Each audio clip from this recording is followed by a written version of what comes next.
ನಮಸ್ಕಾರ ವೀಕ್ಷಕರೇ, ಕಾರ್ಯಕ್ರಮಕ್ಕೆ ಸ್ವಾಗತ ಸುಸ್ವಾಗತ. ನಾವು 2014 ಡಿಸೆಂಬರ್ 31 ಅಂದರೆ ಇವತ್ತು ಕೊನೆಯ ದಿನದಲ್ಲಿದ್ದೇವೆ. ಇಂಗ್ಲಿಷ್ ಕ್ಯಾಲೆಂಡರಿನ ಕೊನೆಯ ದಿನ. ಸಾಮಾನ್ಯವಾಗಿ ನಾವೆಲ್ಲ ನೋಡ್ತೇವೆ, ಒಂದು ವರ್ಷ ಕಳೆದ ನಂತರ ಏನೆಲ್ಲ ವರ್ಷಗಳಲ್ಲಿ ಘಟನಾವಳಿಗಳಾಗಿದ್ದಾವೆ, ಈ ಘಟನಾವಳಿಗಳಿಂದ ನಮಗೆ ಒಳಿತೆಷ್ಟಾಗಿದೆ, ಕೆಡುಕೆಷ್ಟಾಗಿದೆ. ಕೆಡುಕಾಗಿದ್ದರೆ ಆ ಕೆಡುಕನ್ನು ಒಳಿತನ್ನು ಮಾಡಿಕೊಂಡು ಮುಂದಿನ ವರ್ಷ ಹೇಗೆ ಬದುಕನ್ನು ನಡೆಸಬೇಕು, ಅಥವಾ ಸಮಾಜದಲ್ಲಿ, ರಾಜ್ಯದಲ್ಲಿ, ದೇಶದಲ್ಲಿ ಏನೆಲ್ಲ ಬದಲಾವಣೆಗಳಾಗಿದ್ದಾವೆ, ಈ ಬದಲಾವಣೆಗಳಿಂದ ಶ್ರೀಸಾಮಾನ್ಯನ ಬದುಕಿಗೆ ಎಷ್ಟರ ಮಟ್ಟಿಗೆ ಅನುಕೂಲವಾಗಿದೆ, ಅಥವಾ ನಮ್ಮ ವೈಯಕ್ತಿಕ ಬದುಕಿನಲ್ಲಿ ನಾವು ಏನು ಬದಲಾವಣೆಗಳನ್ನು ಮಾಡಿಕೊಳ್ಳಿಕ್ಕೆ ಸಾಧ್ಯ ಆಗಿದೆ, ಅಥವಾ ಮುಂದಿನ ವರ್ಷ ಸಾಧ್ಯ ಆಗದೇ ಇರತಕ್ಕಂಥದ್ದನ್ನು ಹೇಗೆ ಸಾಧ್ಯ ಮಾಡಿಕೊಳ್ಬಹುದಾಗಿದೆ. ಹೀಗೆ ಅನೇಕ ವಿಚಾರಗಳು ಸಾಮಾನ್ಯವಾಗಿ ವರ್ಷದ ಕೊನೆಯ ದಿನ ಅಥವಾ ನಮ್ಮ ಜನ್ಮದಿನದಂದು ನಮಗೆ ನೆನಪಾಗುತ್ತೆ. ಒಂದು ಅವಲೋಕನವನ್ನು ಮಾಡಬೇಕು, ಅಥವಾ ಒಂದು ಆ ವಿಶ್ಲೇಷಣೆಯ ಮೂಲಕ ನಾವು ಉತ್ತಮ ಬದುಕಿನತ್ತ ಹೆಜ್ಜೆ ಇಡಬೇಕು, ದಾಪಗಾಲ ಹಾಕಬೇಕು ಅಂತಕ್ಕಂಥದ್ದು ಪ್ರತಿಯೊಬ್ಬ ಮನುಷ್ಯನ ಸಹಜ ಧರ್ಮವಾಗಿ ಆತನ ಮನಸ್ಸನ್ನು ಕಾಡ್ತಾ ಇರುತ್ತೆ.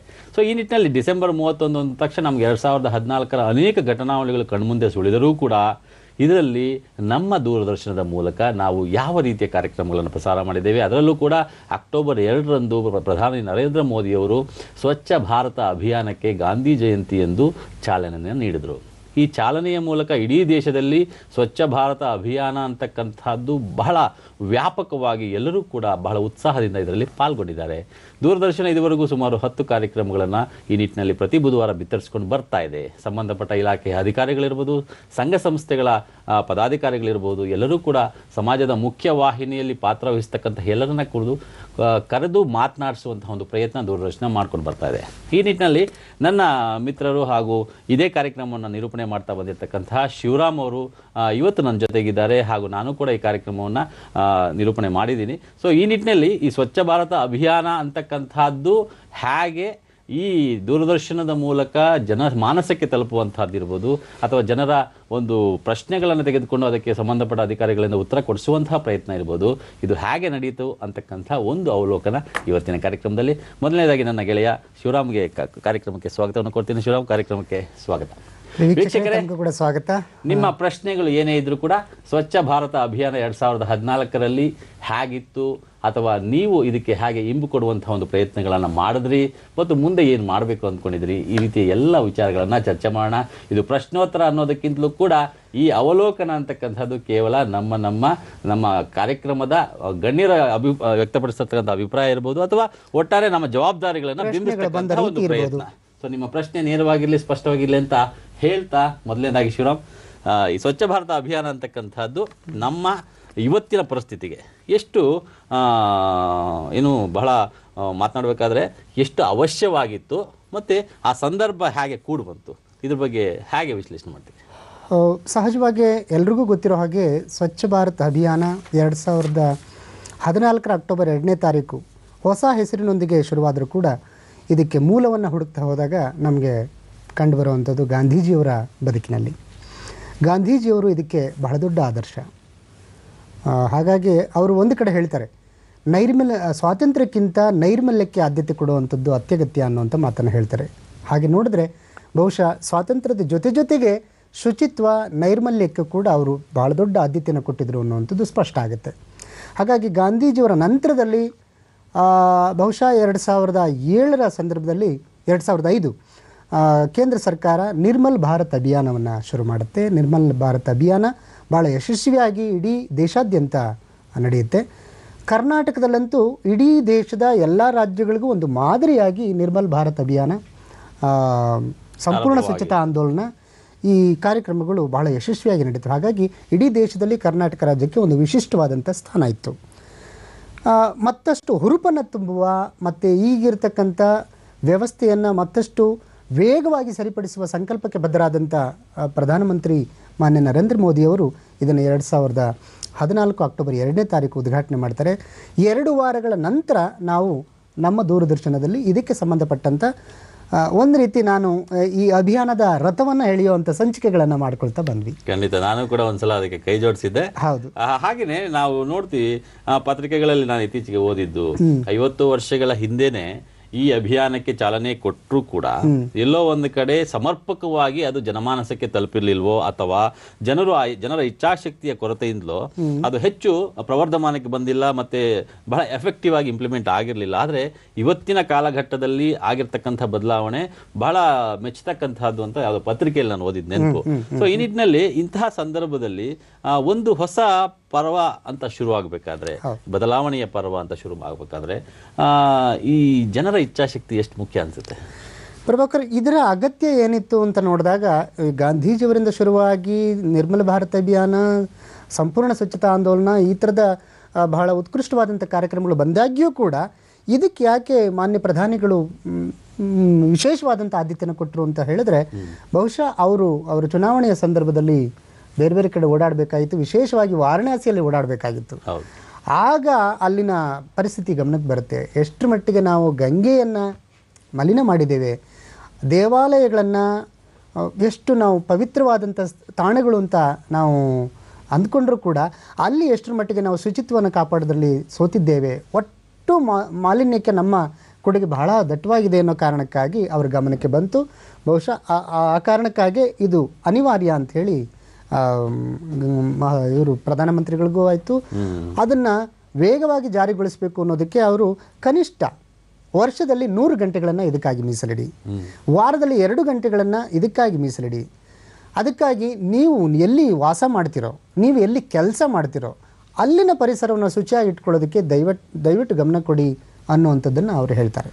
ಅಂದರೆ ನಾವಿಲ್ಲಿ ಗಮನಿಸಬೇಕಾಗಿರೋ ಒಂದು ಅಂಶ, ವರ್ಷಕ್ಕೆ 100 ಗಂಟೆ ಅಂತಕ್ಕಂಥದ್ದು. ಯಾಕಂದರೆ ಎಷ್ಟೋ ಕಡೆ ನಾವು ನಮಗೆ ಅವಶ್ಯಕತೆ ಇಲ್ಲದಿದ್ದರೂ ಕೂಡ ಸಮಯವನ್ನು ವ್ಯರ್ಥ ಮಾಡ್ತೇವೆ, ಅಥವಾ ನಮ್ಮ ಬದುಕಿಗಾಗಿ ಮನರಂಜನೆಯ ನೆಪದಲ್ಲೋ ಅಥವಾ ನಿದ್ದೆಯ ನೆಪದಲ್ಲೋ ಮತ್ತೇನೋ ಕಾರಣಕ್ಕೋ ತುಂಬ ಸಮಯವನ್ನು ನಾವು ಕಳೆದುಬಿಡ್ತೀವಿ.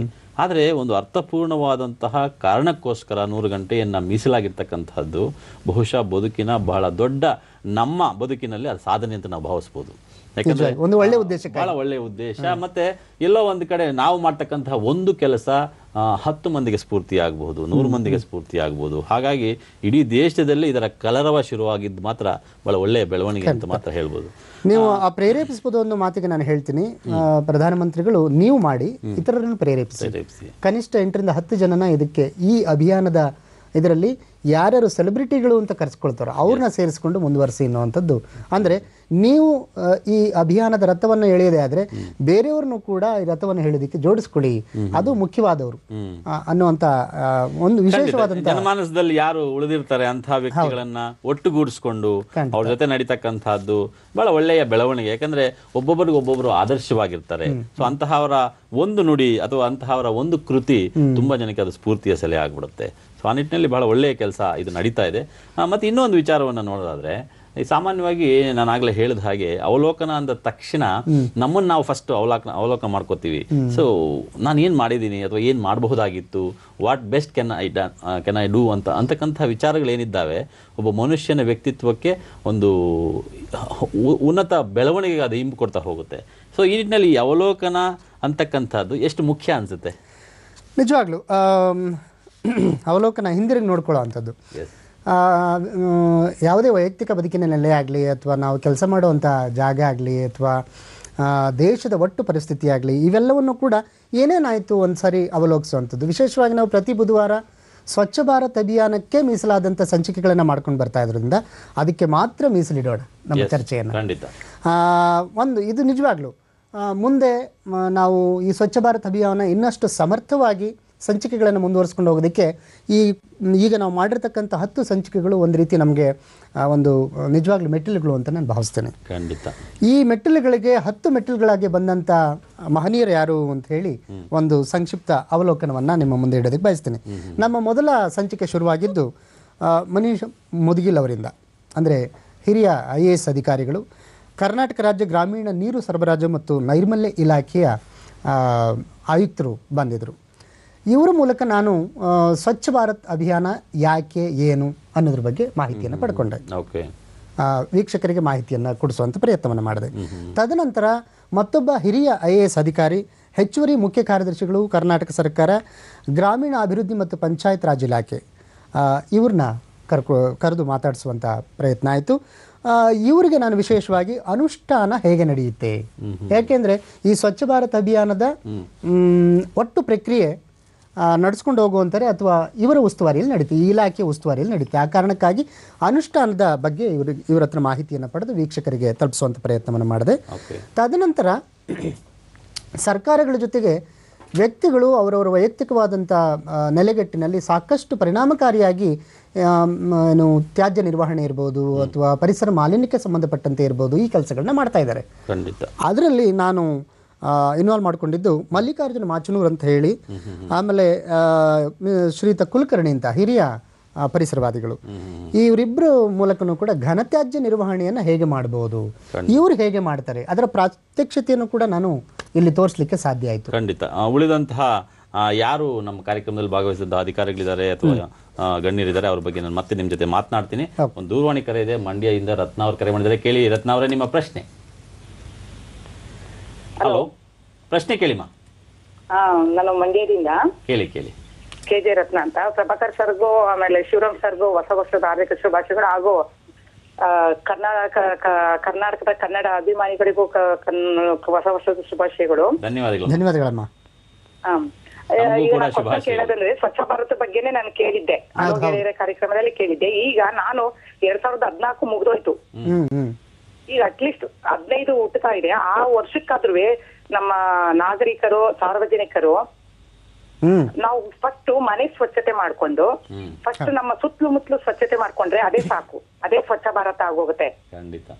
ನಾವು ಫಸ್ಟ್ ನಮ್ಮ ಪರಿಸರವನ್ನ ಸ್ವಚ್ಛತೆ ಮಾಡ್ಕೊಂಡು ಎಲ್ಲಾ ಮನೆಯವರು, ಎಲ್ಲಾ ನಾಗರಿಕರು, ಎಲ್ಲಾ ಸಾರ್ವಜನಿಕರು, ನಾವು ಓಡಾಡೋ ಸ್ಥಳ ಆಗಿರ್ಬೋದು, ನಾವು ಇರೋ ಸ್ಥಳ ಆಗಿರ್ಬೋದು, ನಮ್ಮ ಶಾಲೆ ಆಗಿರ್ಬೋದು, ನಮ್ಮ ಬಸ್ ಸ್ಟ್ಯಾಂಡ್ ಆಗಿರ್ಬೋದು, ನಾವು ಸ್ವಚ್ಛತೆಯಿಂದ ಇಟ್ಕೊಂಡ್ರೆ ಅದೇ ಸ್ವಚ್ಛ ಭಾರತ ಆಗೋಗುತ್ತೆ. ಯಾವ ಅಧಿಕಾರಿನೂ ಬೇಡ, ಯಾವ ಮಿನಿಸ್ಟ್ರು ಬೇಡ, ಪರ್ಕೆ ಇಟ್ಕೊಳ್ಳೋದು ಬೇಡ, ಏನು ಬೇಡ.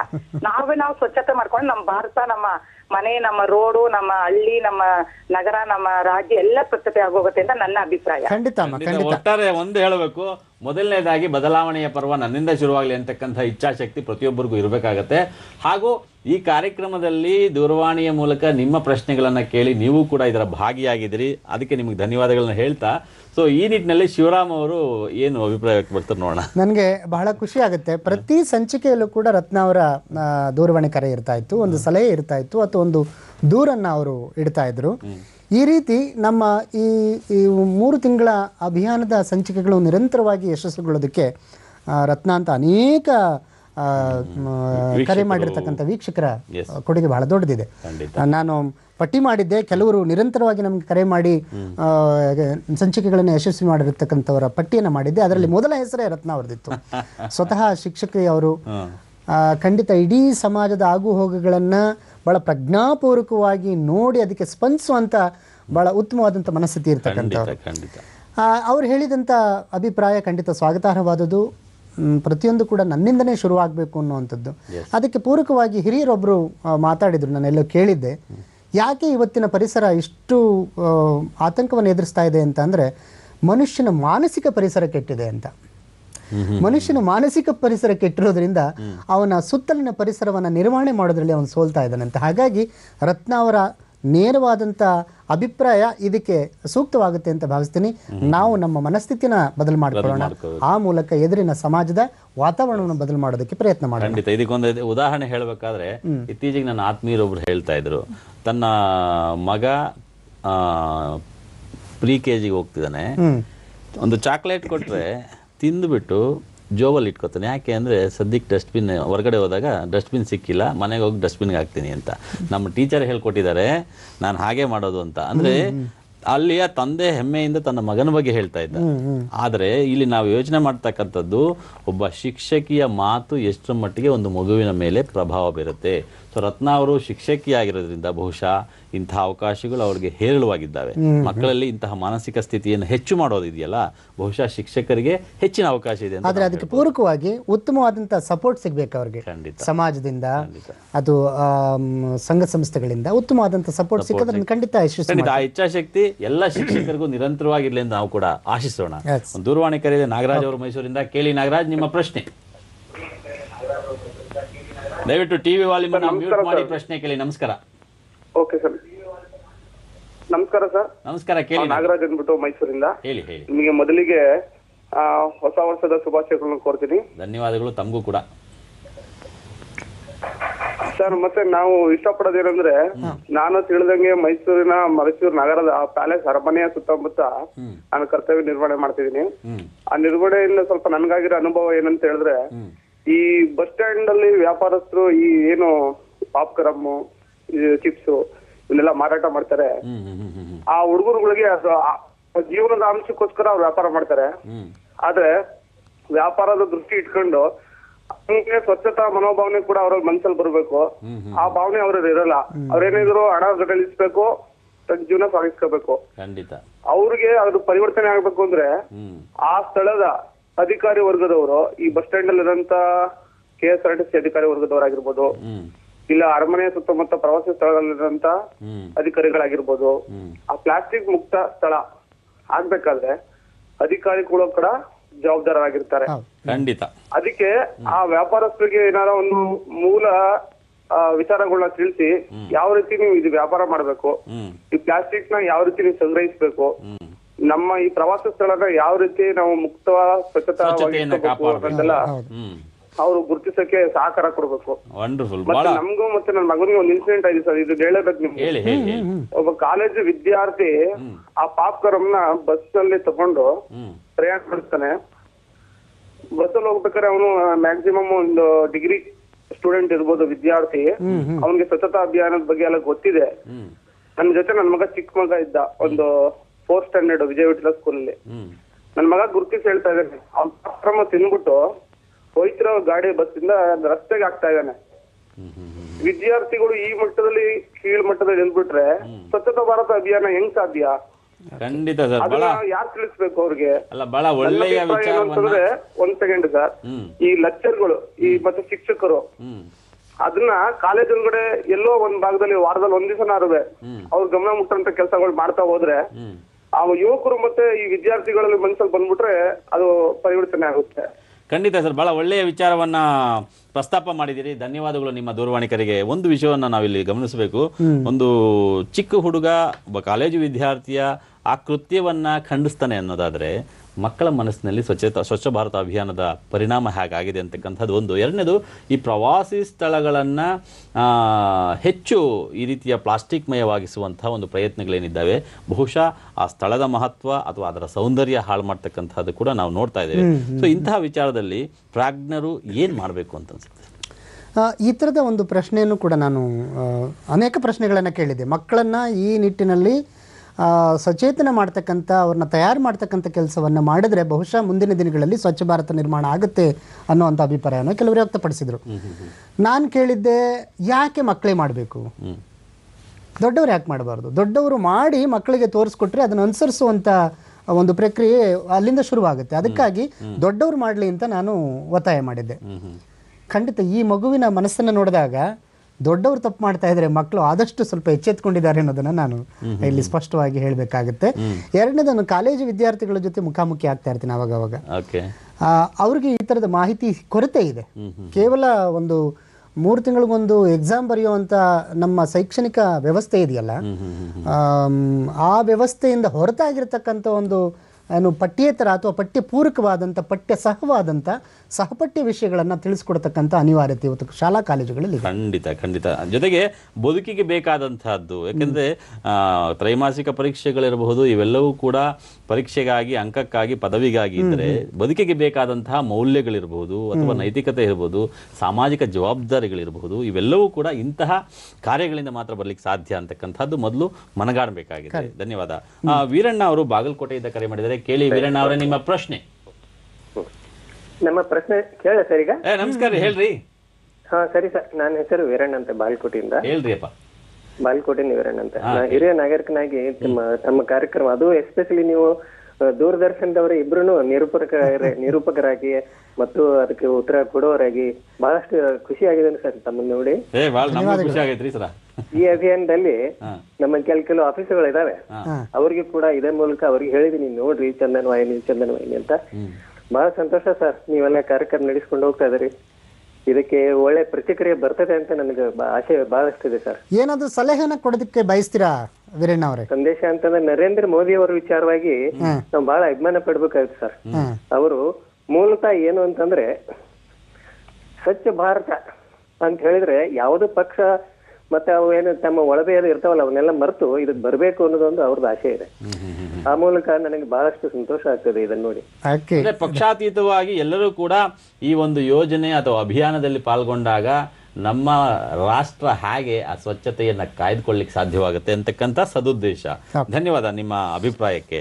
ಸೊ ಇದನ್ನ ಮುಂದುವರಿಸೋದಾದ್ರೆ ಇತರೆ ಯಾವ ಯಾವ ಗಣ್ಯರು ಬಂದಿದ್ರು ಮತ್ತೆ ಅವರನ್ನ ಏನು ಪ್ರಶ್ನೆ ಮಾಡಿದ್ರು? ನಾನಾಗಲೇ ಹೇಳ್ತಾ ಇದ್ದೆ, ವೈಯಕ್ತಿಕ ನೆಲೆಯಲ್ಲೂ ಕೂಡ ಸ್ವಚ್ಛ ಭಾರತ ಅಭಿಯಾನಕ್ಕೆ ಈ ಅಭಿಯಾನ ಶುರುವಿಗೆ ಮುನ್ನವೇ ಭಾಳಷ್ಟು ಜನ ಕೆಲಸ ಮಾಡ್ತಾಯಿದ್ರು. ಅದರಲ್ಲಿ ಮಲ್ಲಿಕಾರ್ಜುನ ಮಾಚನೂರು ರಾಯಚೂರಿನ ಬಂದಿದ್ದರು. ಅವರು ಈ ಘನತ್ಯಾಜ್ಯವನ್ನು ಪುನರ್ಬಳಕೆ ವಸ್ತುಗಳನ್ನಾಗಿ ತಯಾರು ಮಾಡ್ತಕ್ಕಂಥ ಒಂದು ತಂತ್ರಜ್ಞಾನವನ್ನು ಶುರು ಮಾಡಿದರು. ಆ ತಂತ್ರಜ್ಞಾನಕ್ಕೆ ಇನ್ನೂ ನಮ್ಮ ಸರ್ಕಾರಗಳು ಸ್ಪಂದಿಸಿಲ್ಲ ಅನ್ನುವಂಥ ನೋವನ್ನು ವ್ಯಕ್ತಪಡಿಸಿದರು. ಬಹುಶಃ ಆದಷ್ಟು ಬೇಗ ಸುಮಾರು 8 ಅವರು ಆ ಥರದ ತಂತ್ರಜ್ಞಾನವನ್ನು ಬಳಸಿರೋದಕ್ಕೆ ಪೇಟೆಂಟ್ ತೊಗೊಂಡಿದ್ದಾರೆ. ಆದರೆ ಅದನ್ನು ಹೇಗೆ ಸಾರ್ವಜನಿಕವಾಗಿ ಬಳಸ್ಕೊಳ್ಬೇಕು ಅನ್ನೋದಕ್ಕೆ ನಮ್ಮ ಸರ್ಕಾರಗಳು ಮುಂದಾಗಿಲ್ಲ, ಅಂದರೆ ಅವರಿಗೆ ಬೆಂಬಲವಾಗಿ ನಿಲ್ಲಿಲ್ಲ. ಅದೊಂದು ಕೊರಗನ್ನು ವ್ಯಕ್ತಪಡಿಸಿದ್ರು. ಕುಲಕರ್ಣಿ ಅವರಂತೂ ವಿಶೇಷವಾಗಿ ಬೆಂಗಳೂರಿನ ಮಾಲಿನ್ಯದ ಬಗ್ಗೆ, ಘನತ್ಯಾಜ್ಯ ನಿರ್ವಹಣೆಯ ಸೋಲಿನ ಬಗ್ಗೆ, ಯಾಕೆಂದರೆ ತಮಗೆ ಗೊತ್ತಿದೆ ಅಂತಾರಾಷ್ಟ್ರೀಯ ಮಟ್ಟದಲ್ಲಿ ನಾವು ಏನು ಗಾರ್ಡನ್ ಸಿಟಿ ಹೋಗಿ ಗಾರ್ಬೇಜ್ ಸಿಟಿ ಅಂತ ಹೇಳಿ ಅಪಖ್ಯಾತಿಯನ್ನು ಪಡ್ಕೊಳ್ತಕ್ಕಂಥ ಪರಿಸ್ಥಿತಿ ನಿರ್ಮಾಣ ಆಗಿತ್ತು. ಅಂಥದ್ದನ್ನು ಹೇಗೆ ನಿರ್ವಹಣೆ ಮಾಡ್ಬೋದು, ವೈಯಕ್ತಿಕ ಮಟ್ಟದಲ್ಲಿ ಹೇಗೆ ನಿರ್ವಹಣೆ ಮಾಡ್ಬೋದು ಅನ್ನೋದ್ರ ಬಗ್ಗೆ ಕುಲಕರ್ಣಿ ಅವರು ಬಹಳ ಚೆನ್ನಾಗಿ ಹೇಳಿದ್ರು. ಓಕೆ, ಒಂದು ದೂರವಾಣಿ ಕರೆದೆ ಮತ್ತೆ ನಾನು ಮಾತನಾಡ್ತೀನಿ ಈ ವಿಷಯವಾಗಿ. ಅಮರೇಶ್ ದಿನಿ ಅವರು ಕವಿತಾಳಿಂದ ಕರೆ ಮಾಡಿದ್ದಾರೆ. ಕೇಳಿ ಅಮರೇಶ್ ದಿನಿ, ನಿಮ್ಮ ಪ್ರಶ್ನೆ. ಚಂದಕ್ಕಿಂತ ಚಂದ ನಮ್ ಚಂದನ ವಾಹಿನಿ. ಯಾಕಂತಂದ್ರೆ ವರ್ಣಿಸಕ್ ಪದಗಳೇ ಸಾಲಲ್ಲ sir. Shivaram sir, Prabhakar sir, ಎಲ್ಲ ಟೆಕ್ನಿಷಿಯನ್ಸ್ಗೆ, ಸಮಸ್ತ ಭಾರತೀಯರೆಲ್ಲರಿಗೂ ನಾನು 2014 ವಿದಾಯ ಹೇಳಿ ಮುಂಚಿತವಾಗಿ ಶುಭಾಶಯ ಹೇಳ್ತಾ ಇದ್ದೀನಿ. ಧನ್ಯವಾದಗಳು. ನೀವು ನಿರಂತರವಾಗಿ ನಮ್ಗೆ ಕರೆ ಮಾಡ್ತಾ ಇದ್ರಿ ಸರ್. ಒಂದು ವಿಷಯ ಗೊತ್ತಾ, ಯಾವುದೇ ಒಂದು ಚಾನೆಲ್ ಆಗಿರ್ಬೋದು ಅಥವಾ ಮಾಧ್ಯಮ ಏನಾದ್ರೂ ತನ್ನ ಕಾರ್ಯನ ಪ್ರತಿಫಲ ಮಾಡಿದಾಗ ಫಲಶ್ರುತಿ ಅಂತ ಕೊಡ್ತೀರಾ. ಖಂಡಿತ. ಎಷ್ಟಾಗಿದೆ ಅಂದ್ರೆ ಕವಿತಾಳದಲ್ಲಿ ನಾನು ಪಬ್ಲಿಕ್ ಕೇಳ್ತಾ ಇದ್ದೆ ಸರ್, ನಾನು ಯಾವ್ದಾದ್ರು ಬ್ಯಾಂಕ್ ಹೋಗಿರ್ಬೋದು, ಹೊರಗಡೆ ಹೋಗಿರ್ಬೋದು, ಅಥವಾ ಯಾವ್ದಾದ್ರು ಕಾರ್ಯಕ್ರಮ ಅಟೆಂಡ್ ಮಾಡಿದಾಗ, ಸರ್ ಚಂದನ ವಾಹಿನಿಯಲ್ಲಿ ಮಾತಾಡ್ತಿರಲ್ಲ, ಚಂದನೆ ಮಾತಾಡ್ತೀರಾ, ನಮ್ ಪಂಚಾಯತಿ ಮರ್ಯಾದೆ ತೆಗಿಬೇಡಿ, ನೇರವಾಗಿ ಬಂದ್ಬಿಟ್ಟು ನಮ್ಮ ಹತ್ರ ಹೇಳಿ ಸರ್. ಜನ ಚಂದನ ಅಂತಂದ್ರೆ ಎಲ್ರು ಹಾಕೊಂಡ್ ಕೂಡ್ತಾರೆ ಬೆಳಿಗ್ಗೆ. ಅಲೋ ಗೆಳೆಯರೆ, ನಿಜವಾಗ್ಲೂ ನೀವು ಮಾತಾಡೋ ಮಾತು ನಮ್ಗೆ ನಿಂತು ಹೊಡೆದಾಗ ಆಗತ್ತೆ ಅಂತ. ಎಷ್ಟು ಪರಿಣಾಮಕಾರಿ ಆಗಿದೆ ಅಂದ್ರೆ ಇವತ್ತು ವಾರಕ್ಕೊಮ್ಮೆ ಆದ್ರೂ ಎಲ್ಲ ಪಂಚಾಯತ್ ಸಿಬ್ಬಂದಿಗಳು ಕಸ ಗೂಡಿಸಿ ಸುಡ್ತಾ ಇದಾರೆ ಸರ್. ಮೊದಲನೇದಾಗಿ ನಿಮ್ಗೆ ಅಭಿನಂದನೆ ಸಲ್ಲಿಸಬೇಕು. ಅಲ್ಲ ಸರ್, ಇಷ್ಟು ಪರಿಣಾಮಕಾರಿಯಾಗಿ ನೀವು ಮಾಡ್ತಿರ ಕಾರ್ಯಕ್ರಮ ಅಂತಂದ್ರೆ ಈಗಲೂ ಮೈ ಜುಮ್ ಅಂತ ಇದೆ ಸರ್. ಮೋದಿ ಅವರು ಅಕ್ಟೋಬರ್ 2ಕ್ಕೆ ಮಾಡಿದ್ರು, ಬಟ್ ಇದು ನೀವು ಒಂದು ಹರಿಯೋ ನೀರು ತರ ಸಾಗಿಸ್ತಾ ಇದಿರಲ್ಲ ಪ್ರತಿ ಬುಧವಾರ ಆಗಿರ್ಬೋದು ಅಥವಾ ಇನ್ನೂ ನಿರಂತರವಾಗಿ. ಖಂಡಿತ ಇದಕ್ಕೆ ನಮ್ಮ ಅಧಿಕಾರಿ ವರ್ಗದ ಅವರ ಆಸಕ್ತಿ ಮತ್ತು ನಿರಂತರ ಹೊಸತನದ ವೈಶಿಷ್ಟ್ಯ ಅವ್ರನ್ನ ಕೊಡಬೇಕು. ತಾಂತ್ರಿಕ ವರ್ಗ ಪ್ರತಿಯೊಬ್ರು ಕೂಡ, ದೂರದರ್ಶನದ ಪ್ರತಿಯೊಬ್ರು ಕೂಡ ನಿಮ್ಮ ಶಹಬಾಜ್ಗಿರಿಗೆ ಪಾತ್ರರು. ಹೊಗಳಿಕೆ ಮಾತಲ್ಲ ಸರ್, ನಿಜವಾಗ್ಲು ನಾನೇನಾದ್ರೂ ಅಪ್ಪಿತಪ್ಪಿ ನನ್ನ ಅವಲೋಕನ ಮಾಡ್ಕೊಳಕ್ ಇಷ್ಟಪಡ್ತೀನಿ. ನನ್ ಕಡೆಯಿಂದ ಏನಾದ್ರೂ ಹೆಚ್ಚಿನ ಪ್ರಮಾಣದಲ್ಲಿ ಅಸಭ್ಯವಾಗಿ ಏನಾದ್ರು ಮಾತಾಡಿದ್ರೆ ದಯವಿಟ್ಟು ಕ್ಷಮಿಸಿ. ಇಲ್ಲ ಇಲ್ಲ ಇಲ್ಲ ಇಲ್ಲ, ಖಂಡಿತ ಇಲ್ಲ. ದಿನ್ಯವರೇ, ನೀವು ಮೂಲತಃ ಪತ್ರಿಕೋದ್ಯಮಿಗಳು ಅಂತ ಕೇಳಿದ್ದೇವೆ, ಹಾಗಾಗಿ ನಿಮ್ಮ ಸೂಕ್ಷ್ಮತೆ ಅರ್ಥ ಆಗುತ್ತೆ ನಮ್ಗೆ. ಹಾಗಾಗಿ ನಾವು ಅನ್ಯತಾ ಭಾವಿಸೋದಿಲ್ಲ. ನಿರಂತರವಾಗಿ ನಮ್ ಜೊತೆ ಹೀಗೆ ಇರಿ. ನಿಜವಾಗ್ಲು ಸರ್, ಅಭಿಯಾನ ಇದು ಸ್ವಚ್ಛತಾ ಅಭಿಯಾನ ಅಲ್ಲ, ಒಂದು ಯಜ್ಞ ಮಾಡಿದಂಗ ಆಗ್ತಾ ಇದೆ. ಚಂದನ ವಾಹಿನಿ ನಿರಂತರವಾಗಿ ಸಾಗ್ಲಿ, ಹರಿಯೋ ನೀರಿನಂತೆ ಬೆಳಗ್ಲಿ. ಮತ್ತೊಮ್ಮೆ ಹೊಸ ವರ್ಷದ ನಾಡಿನ ಎಲ್ಲರಿಗೂ ನಿಮ್ಮ ಚಂದನ ವಾಹಿನಿ ಚಂದ ಚಂದ ಚಂದ ಕಾರ್ಯಕ್ರಮವನ್ನ ನೀಡ್ತಾ ಇರ್ಲಿ. ಬಹಳ ಚಲೋ ಮಾತು ಹೇಳಿರಿ. ಧನ್ಯವಾದಗಳು. ವೀಕ್ಷಕರೇ, ಒಂದಂತೂ ಸತ್ಯ, ಯಾಕಂದ್ರೆ ದೂರದರ್ಶನ ನಿರಂತರವಾಗಿ ಸಮಾಜಮುಖಿಯಾಗಿ ಕೆಲಸ ಮಾಡ್ತಕ್ಕಂಥದ್ದು ದಶಕಗಳಿಂದ ತಾವೆಲ್ಲ ನೋಡ್ಕೊಂಡು ಬರ್ತಾ ಇದ್ದೀರಾ. ಆದ್ರೆ ಇಲ್ಲಿನ ಪ್ರತಿಯೊಬ್ಬ ತಾಂತ್ರಿಕ ವರ್ಗದವರು ಇರ್ಬೋದು, ಅಧಿಕಾರಿ ವರ್ಗದವರು ಇರ್ಬೋದು, ಪ್ರತಿಯೊಬ್ಬ ಸಿಬ್ಬಂದಿಯೂ ಕೂಡ, ನಿರ್ಮಾಪಕರು, ಪ್ರತಿಯೊಬ್ಬ ಸಿಬ್ಬಂದಿಯೂ ಕೂಡ ಸಮಾಜಕ್ಕೆ ಏನಾದ್ರೂ ಒಳಿತು ಮಾಡಬೇಕು ಅಂತಕ್ಕಂಥ ಏಕೈಕ ದೃಷ್ಟಿಯನ್ನು ಇಟ್ಕೊಂಡು ಕೆಲಸ ಮಾಡ್ತಕ್ಕಂಥದ್ದು ತಮಗೆಲ್ಲ ಗೊತ್ತಿದೆ. ಅದರ ಫಲಶ್ರುತಿಯಾಗಿ ಇಂತಹ ಕಾರ್ಯಕ್ರಮಗಳು ಮೂಡಿ ಬರುತ್ತೆ ಅಂತಕ್ಕಂಥದ್ದು ಕೂಡ ಅಷ್ಟೇ ಸತ್ಯ ಅಂತಕ್ಕಂಥ ಮಾತನ್ನು ಹೇಳ್ತಾ ಮತ್ತೊಂದು ದೂರವಾಣಿ ಕರೆದೆ. ಯಾರು ಅಂತ ನೋಡೋಣ. Hello sir. ಹಲೋ, ನಮಸ್ಕಾರ. ರಮೇಶ್ ಗೊರಗುಂಟೆಪಾಳ್ಯ, ಹೇಳಿ. ನಮಸ್ಕಾರ ಸರ್. ನಮ್ಮ ನಿರಂತರವಾದಂತ ಕರೆದಾರಲ್ಲಿ ತಾವು ಕೂಡ ಒಬ್ರು. ಓಕೆ ಸರ್, ಅಡ್ವಾನ್ಸ್ ಆಗಿ ನಾನು ಶುಭಾಶಯ ಹಾರೈಸ್ತಾ ಇದ್ದೇನೆ ಸರ್. ಸರ್, 1 ವರ್ಷ ಫುಲ್ ನೀವೇ ಜವಾಬ್ದಾರಿ ತಗೊಂಡು ಕರ್ನಾಟಕದ ಬಗ್ಗೆ ವಹಿಸ್ಬೇಕು ಸರ್, ಪ್ರತಿ ಸಂಚಿಕೆಯಲ್ಲಿ. ಆಯ್ತು ಸರ್. ಸರ್, ನನ್ನ ವನವನ್ನಾಗಿ ಮಾಡ್ಬೇಕು. ಕೃಷ್ಣ ಪರಮಾತ್ಮ ಮಾಡಿದ ಹೇಳಿದ್ನಲ್ಲ ನಂದನವನ್ನ ಅದೇ ರೀತಿ ಮಾಡ್ಬೇಕು ಸರ್ ಕರ್ನಾಟಕವನ್ನು 1 ವರ್ಷ ಪೂರ್ತಿ ಅದಕ್ಕೆ ಮೀಸಲಾಗಿಡ್ಬೇಕಂತ ನಾನು ಕೇಳಿಕೊಳ್ತಾ ರಮೇಶ್ ಅವರೇ ಬಹಳ ಒಳ್ಳೆಯ ಕಲ್ಪನೆ ಇದು. ನಂದನವನ ಅಂತಕ್ಕಂಥದ್ದೇ ಮನಸ್ಸಿಗೆ ಮುದ ನೀಡುತ್ತೆ. ಹೌದು ಸರ್, ಕೃಷ್ಣ ನೋಡಿ ಸರ್ ಭಗವದ್ಗೀತೆ ಕೊಟ್ಟಿದ್ದಾನೆ ಮನಸ್ಸಿನ ಕೊಳೆ ತೆಗಿಲಿಕ್ಕೆ, ನಂದನವನವನ್ನಾಗಿ ಮಾಡಿದ್ದಾನೆ. ಅದೇ ಮಾದರಿ ಸಾಕು ಸರ್ ನಮ್ಗೆ. ಖಂಡಿತ ಖಂಡಿತ. ಚಂದನದ ಅಂಗಳದಿಂದ ನಂದನವನದ ಅಂಗಳಕ್ಕೆ ಬರ್ಬೇಕು ನಾವು. ಅದು ನಿಮ್ಮ ನಿರೀಕ್ಷೆ. ನೀವೇ ಜವಾಬ್ದಾರಿ ತಗೋಬೇಕು ಸರ್ 1 ವರ್ಷ. ಹಾಗೆ ರಮೇಶ್ ಅವರೇ, ನಿಮ್ಮ ಅಭಿಪ್ರಾಯವನ್ನು ವ್ಯಕ್ತಪಡಿಸಿದಿರಿ, ಬಹಳ ಒಳ್ಳೆಯ ವಿಚಾರ. ಯಾಕಂದ್ರೆ ನಂದನವನ ಮಾಡ್ತಕ್ಕಂಥದ್ದು ದೊಡ್ಡ ವಿಚಾರ ಅಲ್ಲ, ಪ್ರತಿಯೊಬ್ಬರು ಕೂಡ ಮನಸ್ಸು ಮಾಡಿದ್ರೆ ಶಿವರಾಮ್ ಸರ್ ಸಾಧ್ಯ ಆಗತ್ತೆ ಸರ್, ಅವ್ರ ಮನಸ್ಸನ್ನ ಚೇಂಜ್ ಮಾಡ್ತಾರೆ ಜನರು. ಬಹಳ ದೊಡ್ಡ ಮಾತು, ದೊಡ್ಡ ಜವಾಬ್ದಾರಿ. ರಮೇಶ್ ಅವರೇ, ನನಗೆ ಬಹಳ ಖುಷಿ ಆಗೋದೇನೆಂದ್ರೆ ನೀವು ಕರೆ ಮಾಡುವಾಗೆಲ್ಲ ಹೋಟೆಲ್ ವೇಸ್ಟ್ ಬಗ್ಗೆ ಅದನ್ನ ಹೇಳ್ತಾ ಇದ್ರಿ. ನನಗೆ ನೆನಪಿದೆ, ಹೋಟೆಲ್ ವೇಸ್ಟ್ ಅನ್ನ ಹೆಂಗ್ ಮ್ಯಾನೇಜ್ ಮಾಡಬೇಕು ಅನ್ನೋದ್ರ ಬಗ್ಗೆ ಹೇಳ್ತಾ ಇದ್ರಿ. ಖಂಡಿತ ಮುಂದಿನ ದಿನಗಳಲ್ಲಿ ಹೋಟೆಲ್ ಸಂಘ ಇದೆ, ಹೋಟೆಲ್ ಮಾಲೀಕರ ಸಂಘ ಇದೆ, ಅವ್ರನ್ನ ಕರೆದು ಕೂಡ ನಿಮ್ಮ ಏನು ಕೋರಿಕೆ ಇದೆ ಅದ್ರ ಬಗ್ಗೆ ಮಾತಾಡ್ಸೋದಕ್ಕೆ ನಾವು ಪ್ರಯತ್ನಿಸ್ತೀವಿ. ಧನ್ಯವಾದಗಳು ತಮ್ಮ ಖಂಡಿತ ರಮೇಶ್ ಅವರೇ, ಧನ್ಯವಾದ. ನಿಮ್ಮ ಪ್ರಶ್ನೆಗೆ ಶಿವರಾಮ್ ಮೇಲೆ ಒಂದು ದೊಡ್ಡ ಜವಾಬ್ದಾರಿ ಮತ್ತಷ್ಟು ಬಂದಿದೆ. ದೂರದರ್ಶನದ ಮೇಲೆ, ಅದು ಶಿವರಾಮ್ ಮೇಲಲ್ಲ. ಒಟ್ಟಾರೆ ಅವರ ಪ್ರೀತಿಗೆ ನಾವು ಋಣಿ. ಮತ್ತೊಂದು ದೂರವಾಣಿ ಕೇಳಿದೆ ರಮೇಶ್ ಅವರು ಮೈಸೂರಿಂದ. ಕೇಳಿ ರಮೇಶ್, ನಿಮ್ಮ ಪ್ರಶ್ನೆ. ಹಲೋ ಹಲೋ, ರವೀಂದ್ರ ಸಿಂಗ್ ಅವರೇ ನಮಸ್ತೆ, ಪ್ರಶ್ನೆ ಕೇಳಿ. ನಮಸ್ಕಾರ ಸರ್. 2015 ಶುಭೋದಯ ಸರ್. ಧನ್ಯವಾದ. 2015ಕ್ಕೆ ತಮಗೂ ಕೂಡ ಶುಭವಾಗ್ಲಿ ಅಂತ ಸರ್. ನಾವು ನಗರ ಪಾಲಿಕೆಯವರು ಹಗಲು ರಾತ್ರಿ ಶ್ರಮಪಟ್ಟು ಮೈಸೂರು ನಗರನ ಕಸಾನ ಕ್ಲೀನ್ ಮಾಡ್ತಾ ಇದಾರೆ. ಅವ್ರಿಗೆ ನಮ್ ಕಡೆಯಿಂದ ಧನ್ಯವಾದಗಳು. ಖಂಡಿತ ಬಹಳ ಕೃತಜ್ಞತಾಪೂರ್ವಕ ಮಾತು ಇದು. ಯಾಕಂದ್ರೆ ಪಾತ್ರವನ್ನ ಪೌರ ಕಾರ್ಮಿಕರು ವಹಿಸ್ತಾ ಇದ್ದಾರೆ. ನಾವು ನಿಮ್ಮ ಮಾತನ್ನ ಪುನರುಚ್ಚರಿಸ್ತೀವಿ. ಮೈಸೂರಿನ ಎಲ್ಲ ನಗರ ಪಾಲಿಕೆಯ ಕಾರ್ಮಿಕ ಸಿಬ್ಬಂದಿ ಯಾರಿದ್ದಾರೆ ಎಲ್ರಿಗೂ ಕೂಡ ರವೀಂದ್ರ ಸಿಂಗ್ ಅವರು ತಮ್ಮ ಧನ್ಯವಾದಗಳನ್ನು ಸಲ್ಲಿಸ್ತಾ ಇದ್ದಾರೆ. ಯಾಕಂದ್ರೆ ಅಂತಹ ಸಾಂಸ್ಕೃತಿಕ ನಗರಿಯನ್ನ ಸ್ವಚ್ಛವಾಗಿಡ್ತಾ ಇದ್ದೀರಿ, ಅದು ನಿಮ್ಮ ಶ್ರಮದ ಸಂಕೇತ ಅಂತಕ್ಕಂಥ ಮಾತನ್ನ ಅವ್ರು ವ್ಯಕ್ತಪಡಿಸ್ತಾ ಇದ್ದಾರೆ. ಧನ್ಯವಾದ, ಖುಷಿ ಆಯ್ತಾ? ಈಗ ಆದ್ರೆ 2 ಕ್ವಶನ್ ನಂದು.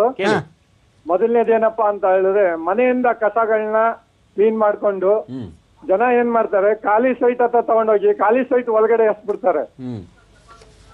ಹೌದು, ಕೇಳಿ ನೆಕ್ಸ್ಟ್ ಪ್ರಶ್ನೆ. ಖಾಲಿ ಸೈಟ್ ಅಲ್ಲಿ ಎಸ್ಬಿಟ್ಟಾಗ ಆ ಖಾಲಿ ಸೈಟ್ ನಲ್ಲಿ ನಗರ ಪಾಲಿಕೆಯವರು ಸ್ವಚ್ಛತೆ ಮಾಡೋದಕ್ಕೆ ಅಧಿಕಾರ ಇರಲ್ಲ. ಆ ಖಾಲಿ ಸೈಟ್ ಇಂದ ತೊಂದರೆ ಆಗುತ್ತೆ. ರೋಡ್ ಅಲ್ಲಿ ಮಾತ್ರ ಸ್ವಚ್ಛ ಭಾರತ ತುಂಬಾ ಚೆನ್ನಾಗಿ ಯಶಸ್ವಿ ಆಗ್ತಾ ಇದೆ. ಇದು ತುಂಬಾ ಸಂತೋಷದ ವಿಷಯ. ಖಂಡಿತ. ಆದ್ರೆ ಸಾಯಂಕಾಲದೊತ್ತು ಈ ನಗರ ಪಾಲಿಕೆಯವರು ಹಗಲು ಕೆಲಸ ಮಾಡಿದಾಗ ವ್ಯಾಪಾರಸ್ಥರು ಅಲ್ಲಿ ತಟ್ಟೆಗಳು, ಲೋಟಗಳು, ಆಹಾರ ಪದಾರ್ಥಗಳು ಅದೆಲ್ಲ ಚೆಲ್ಲಾಪಿಲಿ ಆಗಿರೋದ್ರಿಂದ ಪುನಃ ಬೆಳಿಗ್ಗೆ ಯಥಾಸ್ಥಿತಿ ಕ್ಲೀನ್ ಮಾಡ್ತಾ ಇದ್ದಾರೆ. ಅವಾಗ ನೋಡಿದ್ರೆ ಬೆಳಿಗ್ಗೆ ನಾವ್ ಏನಾರ ವಾಕ್ ಹೋದಾಗ ಹೋದಾಗ ಆ ಜಾಗದಲ್ಲಿ ಏನಪ್ಪಾ ಇಷ್ಟೊಂದು ಸ್ವಚ್ಛ ಭಾರತ ಯಶಸ್ವಿ ಗಲೀಜಾಗುತ್ತೆ ಅಂತ ನಮ್ಗೆಲ್ಲರಿಗೂ ಮನ್ಸಿಗೂ ಬೇಜಾರಾಗೋ ತರ ನಡೀತಿದೆ. ಬಟ್ ಯಾರು ಹೇಳ್ಕೊಳಕ್ ಆಯ್ತಾ ಇಲ್ಲ. ಅಧಿಕಾರಿ ವರ್ಗನ ಇದನ್ನ ಯಾವ ರೀತಿ ಸ್ವಚ್ಛವಾಗಿ ಆ ಜಾಗದಲ್ಲಿ ಮೇಂಟೈನ್ ಮಾಡ್ಬೇಕು ಅಂತ ಈ ಸಣ್ಣ ವ್ಯಾಪಾರಿಗಳು ಯಾರು ತಪ್ಪನ್ನು ಮಾಡ್ತಾ ಇದ್ರೆ ಅವ್ರಿಗೊಂದು ಸೂಚನೆ ಕೊಡ್ಬೇಕು. ಖಂಡಿತ ಬಹಳ ಒಳ್ಳೆಯ ಪ್ರಶ್ನೆಗಳನ್ನ ಕೇಳಿದ್ರಿ. ಯಾಕಂದ್ರೆ ಫುಟ್ಪಾತ್ ಹೋಟೆಲ್ಸ್ ಇಂದ ಆಗ್ತಕ್ಕಂಥ ಆ ತ್ಯಾಜ್ಯ ಅಂತಕ್ಕಂಥದ್ದು ಬೆಳಗಿನ ಫ್ರೆಶ್ ಏರ್ ತಗೊಳ್ಳೋಣ ಅಂತ ಪ್ರಶ್ನೆ ಬಂತು. ಧನ್ಯವಾದ. ನಿಮ್ಮ ಈ ವಿಚಾರವನ್ನು ಕೂಡ ಸಂಬಂಧಪಟ್ಟ ಅಧಿಕಾರಿಗಳಿಗೆ ತಲುಪಿಸ್ತೀವಿ. ಹಾಗೇನೆ ಈ ವಿಚಾರವಾಗಿ ಇದುವರೆಗೆ ಬಂದಂತಹ ಅಧಿಕಾರಿಗಳು ಏನ್ ಹೇಳಿದ್ದಾರೆ ಅಂತಕ್ಕಂಥದ್ದನ್ನು ಕೂಡ ನಾನು ಶಿವರಾಮ್ ಅವರಿಂದ ಕೇಳ್ಕೊತೀನಿ. ಅದಕ್ಕೂ ಮುಂಚೆ ಮತ್ತೊಂದು ದೂರವಾಣಿ ಕರೆ ಇದೆ. ಹಲೋ ಹಲೋ, ಹೇಳಿ ಸುರೇಶ್ ಅವರೇ. ಹೇಳಿ. ನಾನು ಧಾರವಾಡ ತಾಲೂಕು ಗರಗದಿಂದ ಸುರೇಶ್ ಬುರಾಕರ್ ಅಂತ ಹೇಳಿ. ಮೊದಲು ತಮಗೆ ಇರುವರಿಗೂ ಶುಭಾಶಯಗಳು, ಹೊಸ ಧನ್ಯವಾದ ರೀ ಸರ್. ಸೊ ಹಾಗೇನೆ ಏನ್ ಇವತ್ತು ನಿಮ್ಮ ಚಂದನವಾಹಿನಿ ಮುಖಾಂತರ ಜನಜಾಗೃತಿ ಕಾರ್ಯಕ್ರಮ ಮಾಡ್ತಾ ಇದ್ರಲ್ಲ, ಇದು ಬಹಳ ಒಂದು ಔಚಿತ್ಯಪೂರ್ಣದ ಮತ್ತು ವಿಶೇಷತೆ ಇದೆ. ಹಾಗಾಗಿ ತಮ್ಮ ಜೊತೆ ಒಂದು ವಿಷಯ ಹಂಚ್ಕೋತೀನಿ. ದಯಮಾಡಿ ಎಲ್ಲೋ ಒಂದು ಸಣ್ಣ ವಿಕೃತ ಮನಸ್ಸಿನ ನಾಗರಿಕ ಸಮಾಜ ತನ್ನ ತಮೋಗುಣದ ಒಂದು ಸಣ್ಣತನ ಹಾಗೂ ಸ್ವಾರ್ಥ ಮತ್ತು ದುರಾಸೆಯನ್ನು ಬದಿಗೊತ್ತಿದ್ರೆ ಸ್ವಚ್ಛ ಭಾರತ ನಿರ್ಮಾಣ ಆಗುವುದರಲ್ಲಿ ಸಂದೇಹ ಇಲ್ಲ ಅಂತ ಹೇಳಿ ನಾನು ತಮ್ಮಲ್ಲಿ ಸಲಹೆ ಕೊಡ್ತೇನೆ. ಸೊ ಈ ಮೂಲಕ ಒಂದು ಸಣ್ಣ ನಾಗರಿಕತೆಯ ವಿಕೃತ ಮನಸ್ಸಿನ ನಾಗರಿಕತೆಗೆ ತಮ್ಮದೊಂದು ದಿವ್ಯ ಸಂದೇಶ ಈ ಮೂಲಕ ಕೊಡಬೇಕು ಅಂತ ನಾನು ಆಶಿಸ್ತೇನೆ. ದಯಮಾಡಿ. ಬಹಳ ಚಲೋ ಹೇಳಿರಿ.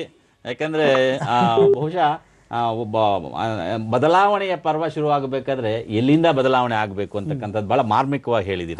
ಧನ್ಯವಾದಗಳು. ಆಮೇಲೆ ನಾವು ಇಲ್ಲಿ ವಿಶೇಷವಾಗಿ ಇಬ್ರು ಕೂತು ಸಂದೇಶ ಕೊಡೋ ವಯೋಮಾನದವರು ಅಲ್ಲ, ನಮಗಿನ್ನೂ ಅನುಭವ ಸಾಲದು. ಆದರೂ ನಾವು ನಮ್ಮ ಕಾರ್ಯಕ್ರಮಗಳ ಮೂಲಕ ಸಂದೇಶ ಕೊಡ್ತಾ ಇದ್ದೀವಿ. ಅದು ನಮ್ಮ ಹೆಚ್ಚುಗಾರಿಕೆ ಅಂತ ನಾನು ಭಾವಿಸ್ತೀನಿ. ನಮ್ಮ ಕಾರ್ಯಕ್ರಮಗಳೇ ಮತ್ತು ನಮ್ಮ ಕಾರ್ಯಕ್ರಮಗಳ ಹಿಂದೆ ಇರತಕ್ಕಂಥ ಆಶಯವೇ ನಮಗೆ ಒಂದು ದೊಡ್ಡ ಸಂದೇಶ ಅಂತ ಹೇಳಿ ನಾನು ಭಾವಿಸ್ತೇನೆ. ಮತ್ತೊಂದು ದೂರವಾಣಿ ಕರೆ ಇದೆ ಶಿವರಾಮ್. ಕೃಷ್ಣಮೂರ್ತಿ ಅವರು ಲಗ್ಗೆರೆಯಿಂದ ಕರೆ ಮಾಡಿದ್ದಾರೆ. ಕೇಳಿ ಕೃಷ್ಣಮೂರ್ತಿ ಅವರೇ, ನಿಮ್ಮ ಪ್ರಶ್ನೆ. ಸರ್ ನಮಸ್ತೆ ಸರ್. ನಮಸ್ತೆ. ತುಂಬಾ ಚೆನ್ನಾಗಿ ಕಾರ್ಯಕ್ರಮಗಳನ್ನ ನಡೆಸ್ಕೊಡ್ತಾ ಇದ್ದೀರಾ. ಎಲ್ಲಾ ಕಾರ್ಯಕ್ರಮಗಳು ತುಂಬಾ ವೀಕ್ಷಕರಿಗೆ ಮೆಚ್ಚುಗೆ ಆಗುವಂತ ಕಾರ್ಯಕ್ರಮಗಳು. ಧನ್ಯವಾದ. ಒಂದಕ್ಕಿಂತ ಒಂದು ಪೈಪೋಟಿ ಇದೆ ಆಕ್ಚುಲಿ ಚಂದನದಲ್ಲಿ. ಹೇಳಿ. ಅದಕ್ಕೆ ನಾನು 2014ಕ್ಕೆ ವಿಧೇಯಕ 15ಕ್ಕೆ ಶುಭ ಕೋರ್ತೀನಿ ಎಲ್ಲರಿಗೂ, ಜನಗಳಿಗೆ. ಸ್ವಚ್ಛತಾ ಅಭಿಯಾನ ತುಂಬಾ ಚೆನ್ನಾಗಿ ಮಾಡ್ತಾ ಇದ್ದೀರಾ. ಇನ್ನು ಆಕ್ಚುಲಿ ಕೆಳಮಟ್ಟಕ್ಕೆ ಹೋಗಿ ಅಂದ್ರೆ ಬ್ಯಾನರ್ ಗಳು ಕಟ್ತಾ ಇದಾರೆ ಸರ್. ತುಂಬಾ ಶುಭಾಶಯ ಹೇಳಕ್ಕೆ ಬೆಂಗಳೂರ್ನೇ ಹಾಳು ಮಾಡಿಡ್ತಾ ಇದಾರೆ ಬ್ಯಾನರ್ ಗಳು ಕಟ್ಟಿ. ಅವ್ರವ್ರ ಪ್ರತಿಷ್ಠೆನ ತೋರ್ಸ್ಕೊಳ್ಳಿಕ್ಕೆ ಆಕ್ಚುಲಿ ಬ್ಯಾನರ್ ಕಟ್ಟಿ ಎಲ್ಲಾ ಕಡೆ ಬಿದ್ದೋಗಿರುತ್ತೆ, ಅದು ರೋಡ್ ಬಂದ್ ಬೀಳುತ್ತೆ, ಗಾಡಿಗಳಿಗೆ ತೊಂದರೆ ಆಗ್ತಾ ಇದೆ. ಇದು ತುಂಬಾ ಸೀರಿಯಸ್ ಆಗಿ ನಗರ ಪಾಲಿಕೆ ಅಥವಾ ಸರ್ಕಾರ ಇದನ್ನ ತುಂಬಾ ಸೀರಿಯಸ್ ಆಗಿ ತಗೋಬೇಕು. ಇದ್ರ ಬಗ್ಗೆ ನೀವು ಯಾರಿಗೆ ಅಧಿಕಾರಿಗಳಿಗೆ ಮುಟ್ಟಿಸ್ಬೇಕು ಅಂತ ನೋಡಿ ಬಹಳ ಜ್ವಲಂತ ಸಮಸ್ಯೆ ಬಗ್ಗೆ ತಾವು ದನಿ ಎತ್ತಿದ್ದೀರಿ. ಇಲ್ಲ ಸರ್, ನಾನು ಒಂದೇನಂದ್ರೆ ನಾನು ತುಂಬಾ ಬೇರೆ ಬೇರೆ ಸ್ಟೇಟ್ಗಳಿಗೆ ಹೋಗಿದ್ದೀನಿ, ಬಟ್ ಪರ್ಟಿಕ್ಯುಲರ್ ಆಗಿ ಕರ್ನಾಟಕದಲ್ಲಿ ತುಂಬಾ ಜಾಸ್ತಿ ಇದೆ ಈ ಬ್ಯಾನರ್ ಸಮಸ್ಯೆ. ಖಂಡಿತ. ಧನ್ಯವಾದ. ನಿಮ್ಮ ಮೋದಿ ಅವ್ರಿಗೆ ಅದಕ್ಕೆ ಶೋಭೆ ತರಂತಲ್ಲ. ಅವ್ರು ನಾನು ಗುಜರಾತಿಗೆ ಹೋಗಿದ್ದೀನಿ, ಅವ್ರ ಬ್ಯಾನರ್ ನಾನು 2 ಬ್ಯಾನರ್ ನೋಡಿದ್ದು ಅಲ್ಲಿ ಇಡೀ ಗುಜರಾತ್ ಅಹಮದಾಬಾದ್ ಅಲ್ಲಿ ಆಕ್ಚುಲಿ. ಅದು ಮೋಸ್ಟ್ಲಿ ಅದು ಪರ್ಮಿಟೆಡ್ ಇದ್ರಲ್ಲಿ ಬ್ಯಾನರ್ ಇತ್ತು ಆಕ್ಚುಲಿ ಅಷ್ಟೇನೆ. ಒಟ್ಟು ಮೋದಿಯವರ ಜೊತೆಗೆ ಯಾರಿಗೂ ಶೋಭೆ ತರುವಂಥದ್ದಲ್ಲ, ಮತ್ತೆ ನಮ್ಮೆಲ್ಲರ ಒಂದು ಒಳ್ಳೆಯ ಸ್ವಸ್ಥವಾದಂಥ ಸಮಾಜ, ಆಮೇಲೆ ಸುಂದರವಾದಂಥ ಸಮಾಜ, ಆರೋಗ್ಯಪೂರ್ಣವಾದಂಥ ಸಮಾಜ, ಅನೈರ್ಮಲ್ಯ ಇಲ್ಲದೇ ಇರೋಂಥ ಅಂದರೆ ನಿರ್ಮಲವಾದಂಥ ಸಮಾಜ ಅಂತ ನಾವು ಕರಿತೀವಿ, ಅದಕ್ಕೆ ಶೋಭೆ ಅಲ್ಲ. ಖಂಡಿತ ಇದು ಒಂದು ಪ್ರಭಾಕರ್, ಈಗ ಹೊಸ ವರ್ಷದ ಗಳಿಗೆಗಳನ್ನು ಬರಮಾಡ್ಕೊಳ್ತಕ್ಕಂಥ ಉತ್ಸಾಹದಲ್ಲಿ ಈಗಾಗಲೇ ಕೇವಲ ಬೆಂಗಳೂರಲ್ಲ, ಇಡೀ ದೇಶಾದ್ಯಂತ, ಇಡೀ ರಾಜ್ಯಾದ್ಯಂತ ಎಲ್ಲ ಕಡೆ ಫ್ಲೆಕ್ಸ್ಗಳ ಹಾವಳಿ ಶುರು. ಅದಕ್ಕಿಂತ ಹೆಚ್ಚಾಗಿ ಗ್ರಾಮೀಣ ಭಾಗಕ್ಕೂ ಕೂಡ ಲಗ್ಗೆ ಇಟ್ಟಿದೆ. ಎಲ್ಲ ಗ್ರಾಮೀಣ ಪ್ರದೇಶದಲ್ಲಿ ಇವತ್ತು ಒಂದು ರೀತಿ ಅದು ಶೋ ಆಗ್ಬಿಟ್ಟಿದೆ. ಖಂಡಿತ. ಇಲ್ಲಿ ಅದನ್ನ ಪರಿಪಾಠ ಸ್ಪರ್ಧೆಯ ಮೇಲೆ ಹಾಕ್ತಕ್ಕಂಥದ್ದನ್ನ ನೋಡ್ತೀವಿ. ಅಲ್ಲ, ಇನ್ನೂ ಒಂದು ತಮಾಷೆ ಏನಂದ್ರೆ, ನಾನೆಲ್ಲ ಒಂದ್ ಕಡೆ ನೋಡಿದೆ, ಮಹಾಲಯ ಅಮಾವಾಸ್ಯೆ ಶುಭಾಶಯಗಳು ಅಂತ ಫ್ಲೆಕ್ಸ್ ಹಾಕಿದ್ರು. ಅಂದ್ರೆ ಎಲ್ಲಿಯವರೆಗೆ ನಮ್ಮ ಮನಸ್ಥಿತಿ ಬಂದಿದೆ ಅಂತ. ಖಂಡಿತ. ಯಾಕೆ ಈ ಒಂದು ಅದರಿಂದ ಏನು ಪ್ರಯೋಜನ? ನಾನು ಫ್ಲೆಕ್ಸ್ ಹಾಕೋರಲ್ಲಿ ಒಂದು ಕಳಕಳಿ ಮನವಿ ಮಾಡ್ತೀನಿ. ನೀವು ಫ್ಲೆಕ್ಸ್ ಹಾಕೋದ್ರಿಂದ ಖಂಡಿತ ನಿಮಗೆ ಓಟ್ಗಳು ಸಿಗ್ತವೆ ಅಂತಲೇ ಆಗಲಿ, ನಿಮಗೊಂದು ಸ್ಟೇಟಸ್ ಸಿಗುತ್ತೆ ಅಂತಲೇ ಆಗಲಿ, ನಿಮ್ಗೊಂದು ಅಡಿ ಜಾಸ್ತಿ ಆಗ್ತೀರಿ ಅನ್ನೋದೇ ಆಗಲಿ ಖಂಡಿತ ಸಾಧ್ಯ ಇಲ್ಲ. ಅಸಹ್ಯ ಪಟ್ಕೊಳ್ತಕ್ಕಂಥ ಸ್ಥಿತಿ ಇವತ್ತು ನಿರ್ಮಾಣ ಆಗಿದೆ. ಖಂಡಿತ. ನೀವು ಫ್ಲೆಕ್ಸ್ ಹಾಕಿದ್ರೆ ನೀವು ಸತ್ತವರ ಹೆಸರಲ್ಲಾಗ್ತೀರಿ, ಊಟದವ್ರ ಹೆಸರಲ್ಲಾಗ್ತೀರಿ, ಹಬ್ಬದ ಹೆಸರಲ್ಲಾಗ್ತೀರಿ, ಏನಾದರೂ ಬಂತು ಅಂದರೆ ವಿಶೇಷ ದಿನಾಚರಣೆಗಳ ಹೆಸರು ವರ್ಷ ಪೂರ್ತಿ ಹಾಕ್ತಾನೆ ಇರ್ತಾರೆ. ಅದರಿಂದ ಪ್ರಯೋಜನ ಏನಂತು? ಇಡೀ ನಗರ, ಇಡೀ ಹಳ್ಳಿ ಈ ಥರದ ನೈರ್ಮಲ್ಯ ಮುಕ್ತವಾದಂಥ ಸ್ಥಿತಿಯನ್ನು ನಿರ್ಮಾಣ ಮಾಡೋದ್ರಲ್ಲಿ ನಿಮ್ಮ ಕೈ ಎಲ್ಲಿಗೆ ಹೋಗ್ಬೇಕು, ನಿಮ್ಮ ಜವಾಬ್ದಾರಿ ಎಲ್ಲಿಗೆ ಹೋಗ್ಬೇಕು? ಸಂಬಂಧಪಟ್ಟ ಪಾಲಿಕೆಗಳು ಈ ನಿಟ್ಟಿನಲ್ಲಿ ಬಹಳ ಕಠಿಣವಾದ ಉಗ್ರವಾದಂಥ ಕ್ರಮಗಳನ್ನು ಕೈಗೊಳ್ಳಬೇಕಾಗುತ್ತೆ. ಪೊಲೀಸ್ ಇಲಾಖೆ ಅದರ ಸ್ಥಳೀಯ ಮಟ್ಟದಲ್ಲಿ ಅದಕ್ಕೆ ಬೇಕಾದಂಥ ಅನುಮತಿ ಕೊಡುವಂಥದ್ದೇ ಆಗಲಿ, ಸರ್ಕಾರ ಈ ನಿಟ್ಟಿನಲ್ಲಿ ಒಂದು ಪ್ರಬಲವಾದಂಥ ಕಾನೂನನ್ನೇ ಸರ್ಕಾರದಲ್ಲಿರೋರೇ ಹಾಕ್ತಾರೆ. ಬಹಳ ದುರಂತ ಅಂದ್ರೆ ಅದು ಒಂದು. ಖಂಡಿತ ಇದು ನಿಜವಾದ ದುರಂತ. ಯಾಕಂದ್ರೆ ಜನಮಾನಸಕ್ಕೆ ತಲುಪಬೇಕಾದ್ರೆ ಅದು ಕೇವಲ ಫ್ಲೆಕ್ಸ್ ನಿಂದ ಅಲ್ಲ, ನಾವು ಮಾಡುವಂತಹ ಕಾರ್ಯದಿಂದ ಅಂತಕ್ಕಂಥ ನಿಜವಾದ ಆ ಒಂದು ಅರ್ಥ ಮಾಡ್ಕೊಳ್ತಕ್ಕಂಥ ಮನಸ್ಥಿತಿ ನಮ್ಮದಾದಾಗ ಮಾತ್ರ ಇಂತಹ ನಗರ ಸೌಂದರ್ಯವನ್ನು ಹಾಳು ಮಾಡ್ತಕ್ಕಂತಹ ಫ್ಲೆಕ್ಸ್ಗಳ ಹಾವಳಿಕೆ ತಡೀಲಿಕ್ಕೆ ಸಾಧ್ಯ. ಹಾಗಾಗಿ ಈ ನಿಟ್ಟಿನಲ್ಲಿ ಎಲ್ಲರೂ ಕೂಡ ಪ್ರಯತ್ನ ಪಡಲಿ ಅಂತ ನಾವು ಹಾರೈಸ್ತೇವೆ. ಮತ್ತೊಂದು ದೂರವಾಣಿ ಕರೆ ಇದೆ, ರವೀಂದ್ರ ಅವರು ಕರೆ ಮಾಡಿದರೆ, ನೋಡೋಣ ಏನು ಪ್ರಶ್ನೆ ಅಂತ. ಹಲೋ, ನಮಸ್ತೆ ಸರ್. ನಮಸ್ಕಾರ, ಕೋಟೇಶ್ವರದಿಂದ ರವೀಂದ್ರ ಅವರ ಕೇಳಿ. ನಮಸ್ತೆ ಸರ್. ಈ ವರ್ಷದ ಕೊನೆಯ ನಮಸ್ಕಾರ ನಿಮ್ಗೆ. ಈ ವರ್ಷದ ಶುಭಾಶಯ ಅಡ್ವಾನ್ಸ್ ಆಗಿ. ಧನ್ಯವಾದಗಳು ಸರ್. ತಮಗೂ ಕೂಡ ತಮಗೂ ಶುಭಾಶಯಗಳು. ತಮ್ಮ ಚಾನಲ್ ನಲ್ಲಿ ನಾನು ಬಹುಶಃ ಎಲ್ಲಾ ಒಂದು ಕಾರ್ಯಕ್ರಮಗಳಿಗೂ ಈ ಕಾಲ್ ಮಾಡ್ತಾ ಇರ್ತೀನಿ, ಹಲೋ ಗೆಳೆಯರ ಕಾರ್ಯಕ್ರಮಕ್ಕೆ. ಖಂಡಿತ ನಿರಂತರವಾದಂತ ಕರೆ ಮಾಡುವ, ಹಾಗಾಗಿ ನಮ್ಮ ಎಲ್ಲಾ ಸಂಚಿಕೆಗಳ ಯಶಸ್ಸಿನ ಪಾಲು ನಿಮಗೆ ಇದೆ. ಅದರಿಂದ ಫಲಶ್ರುತಿಯೂ ಆಗಿದೆ ಕೆಲವೊಂದು ವಿಚಾರದಲ್ಲಿ. ಹಾಗೆ ಸರ್, ಈ ಸ್ವಚ್ಛ ಭಾರತ ಅಭಿಯಾನ ಏನು ಹೇಳಿದ್ದಾರೆ ನರೇಂದ್ರ ಮೋದಿ ಅವರು, ಅದನ್ನ ನಾವು ವೈಯಕ್ತಿಕವಾಗಿ ಫಸ್ಟ್ ಅಳವಡಿಸ್ಕೋಬೇಕು ಸರ್. ಖಂಡಿತ. ಫಸ್ಟ್ ಮನಸ್ಸು, ಆಮೇಲೆ ಮನೆ, ಆಮೇಲೆ ಆರೋಗ್ಯದಲ್ಲಿ ಸ್ವಚ್ಛತೆ ಇಟ್ಟುಕೊಳ್ಬೇಕು ದೈಹಿಕವಾಗಿ. ಅದ ನಂತರ ಪರಿಸರ ಸ್ವಚ್ಛತೆ ಬಗ್ಗೆ ನಾವು ಗಮನ ಕೊಡ್ಬೇಕು ಸರ್. ಅದರಂತೆ ನಾವು ಆರೋಗ್ಯ ಅಭಿಯಾನದಡಿ, ಅಂದ್ರೆ ನಾನು ಗ್ರಾಮ ಪಂಚಾಯತ್ ಸದಸ್ಯ ಸರ್ ಬಿಜಾಡಿಯಲ್ಲಿ. ಆರೋಗ್ಯ ಅಭಿಯಾನದ ಅಡಿ ನಾವು ಪ್ರತಿ ಶಾಲೆಯ ಮಕ್ಕಳಿಗೆ ಈ ಸ್ವಚ್ಛತೆ ಬಗ್ಗೆ ಅರಿವು ಮೂಡಿಸ್ಲಿಕ್ಕೆ ವರ್ಷದಲ್ಲಿ 2 ಕಾರ್ಯಕ್ರಮಗಳು ಅವ್ರ ಜೊತೆ ಸೇರ್ಕೊಂಡು ಮಾಡ್ತಾ ಇರ್ತೀವಿ. ಬಹಳ ದೊಡ್ಡ ಕೆಲಸ, ಮುಂದುವರಿಸಿ.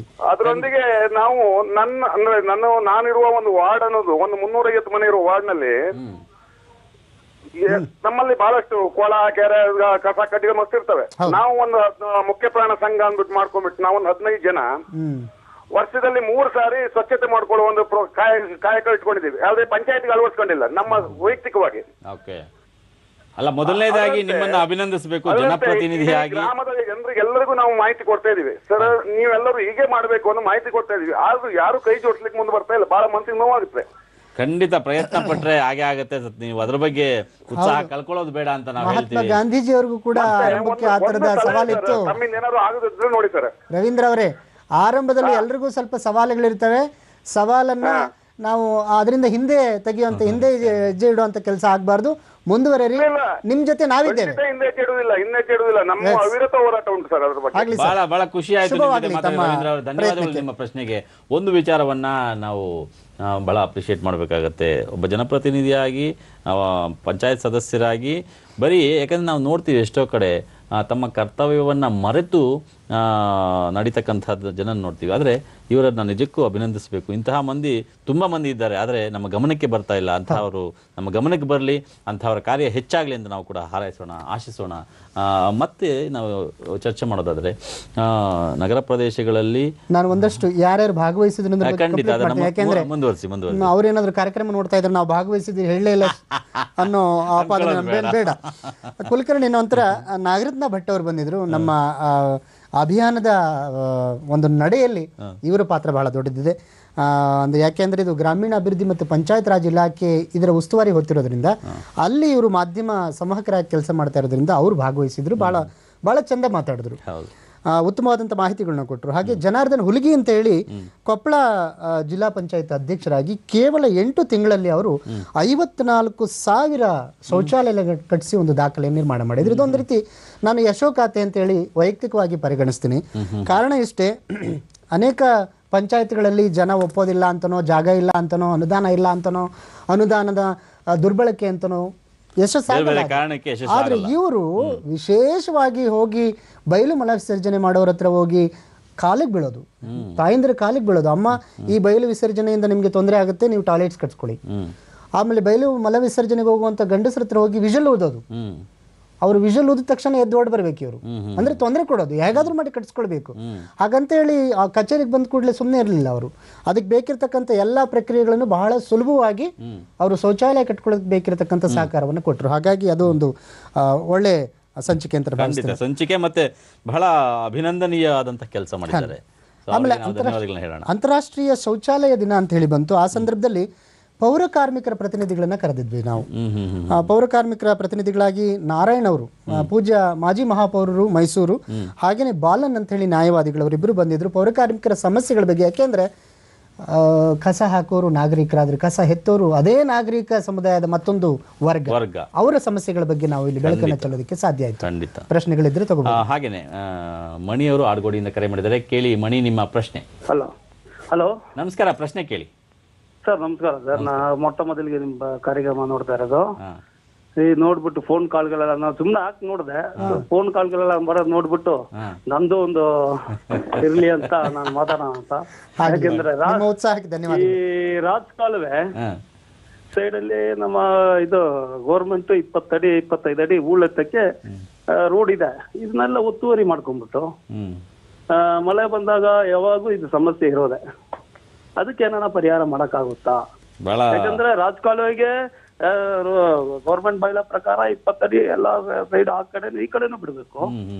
ಇದನ್ನೆಲ್ಲ ಒತ್ತುವರಿ ಮಾಡ್ಕೊಂಡ್ಬಿಟ್ಟು ಮಳೆ ಬರೋದು ಯಾವಾಗ ತೊಂದ್ರೆ, ಮಳೆ ನೀರು ಮನೆಗೆ ಮಳೆ ನೀರು ನುಗ್ತಕ್ಕಂಥದ್ದು ಕೂಡ ನಾವು ನೋಡಿದ್ದೇವೆ. ಇದರಿಂದ ಈ ಕಾರ್ಯಕ್ರಮ ಮಾಡಕ್ ಆಗುತ್ತಾ ತಮಗೆ? ಬಹಳ ಒಳ್ಳೆ ಪ್ರಶ್ನೆ, ಜ್ವಲಂತವಾದ ಸಮಸ್ಯೆಯನ್ನ ಕೇಳಿದ್ರಿ, ಧನ್ಯವಾದ. 20 ಅಡಿ 25 ಅಡಿ ರೋಡ್ ಇದೆ. ಆ ರೋಡ್ ನ ಇವರೆಲ್ಲ ಒತ್ತುವರಿ ಮಾಡ್ಕೊಂಡ್ಬಿಟ್ಟು ಆಮೇಲೆ ಗೌರ್ಮೆಂಟ್ ಬೈಯೋದು, ಮಳೆ ನೀರು ಬಂತು, ಅದು ಬಂತು, ಇದು ಬಂತು ಅಂತ. ನಿಮ್ಮ ನೇರವಾದಂತ ಪ್ರಶ್ನೆ, ಇದನ್ನ ಬಗೆಹರಿಸೋದಕ್ಕೆ ಸಾಧ್ಯನಾ ಅಂತ? ಖಂಡಿತ ಬಗೆಹರಿಸಬಹುದು.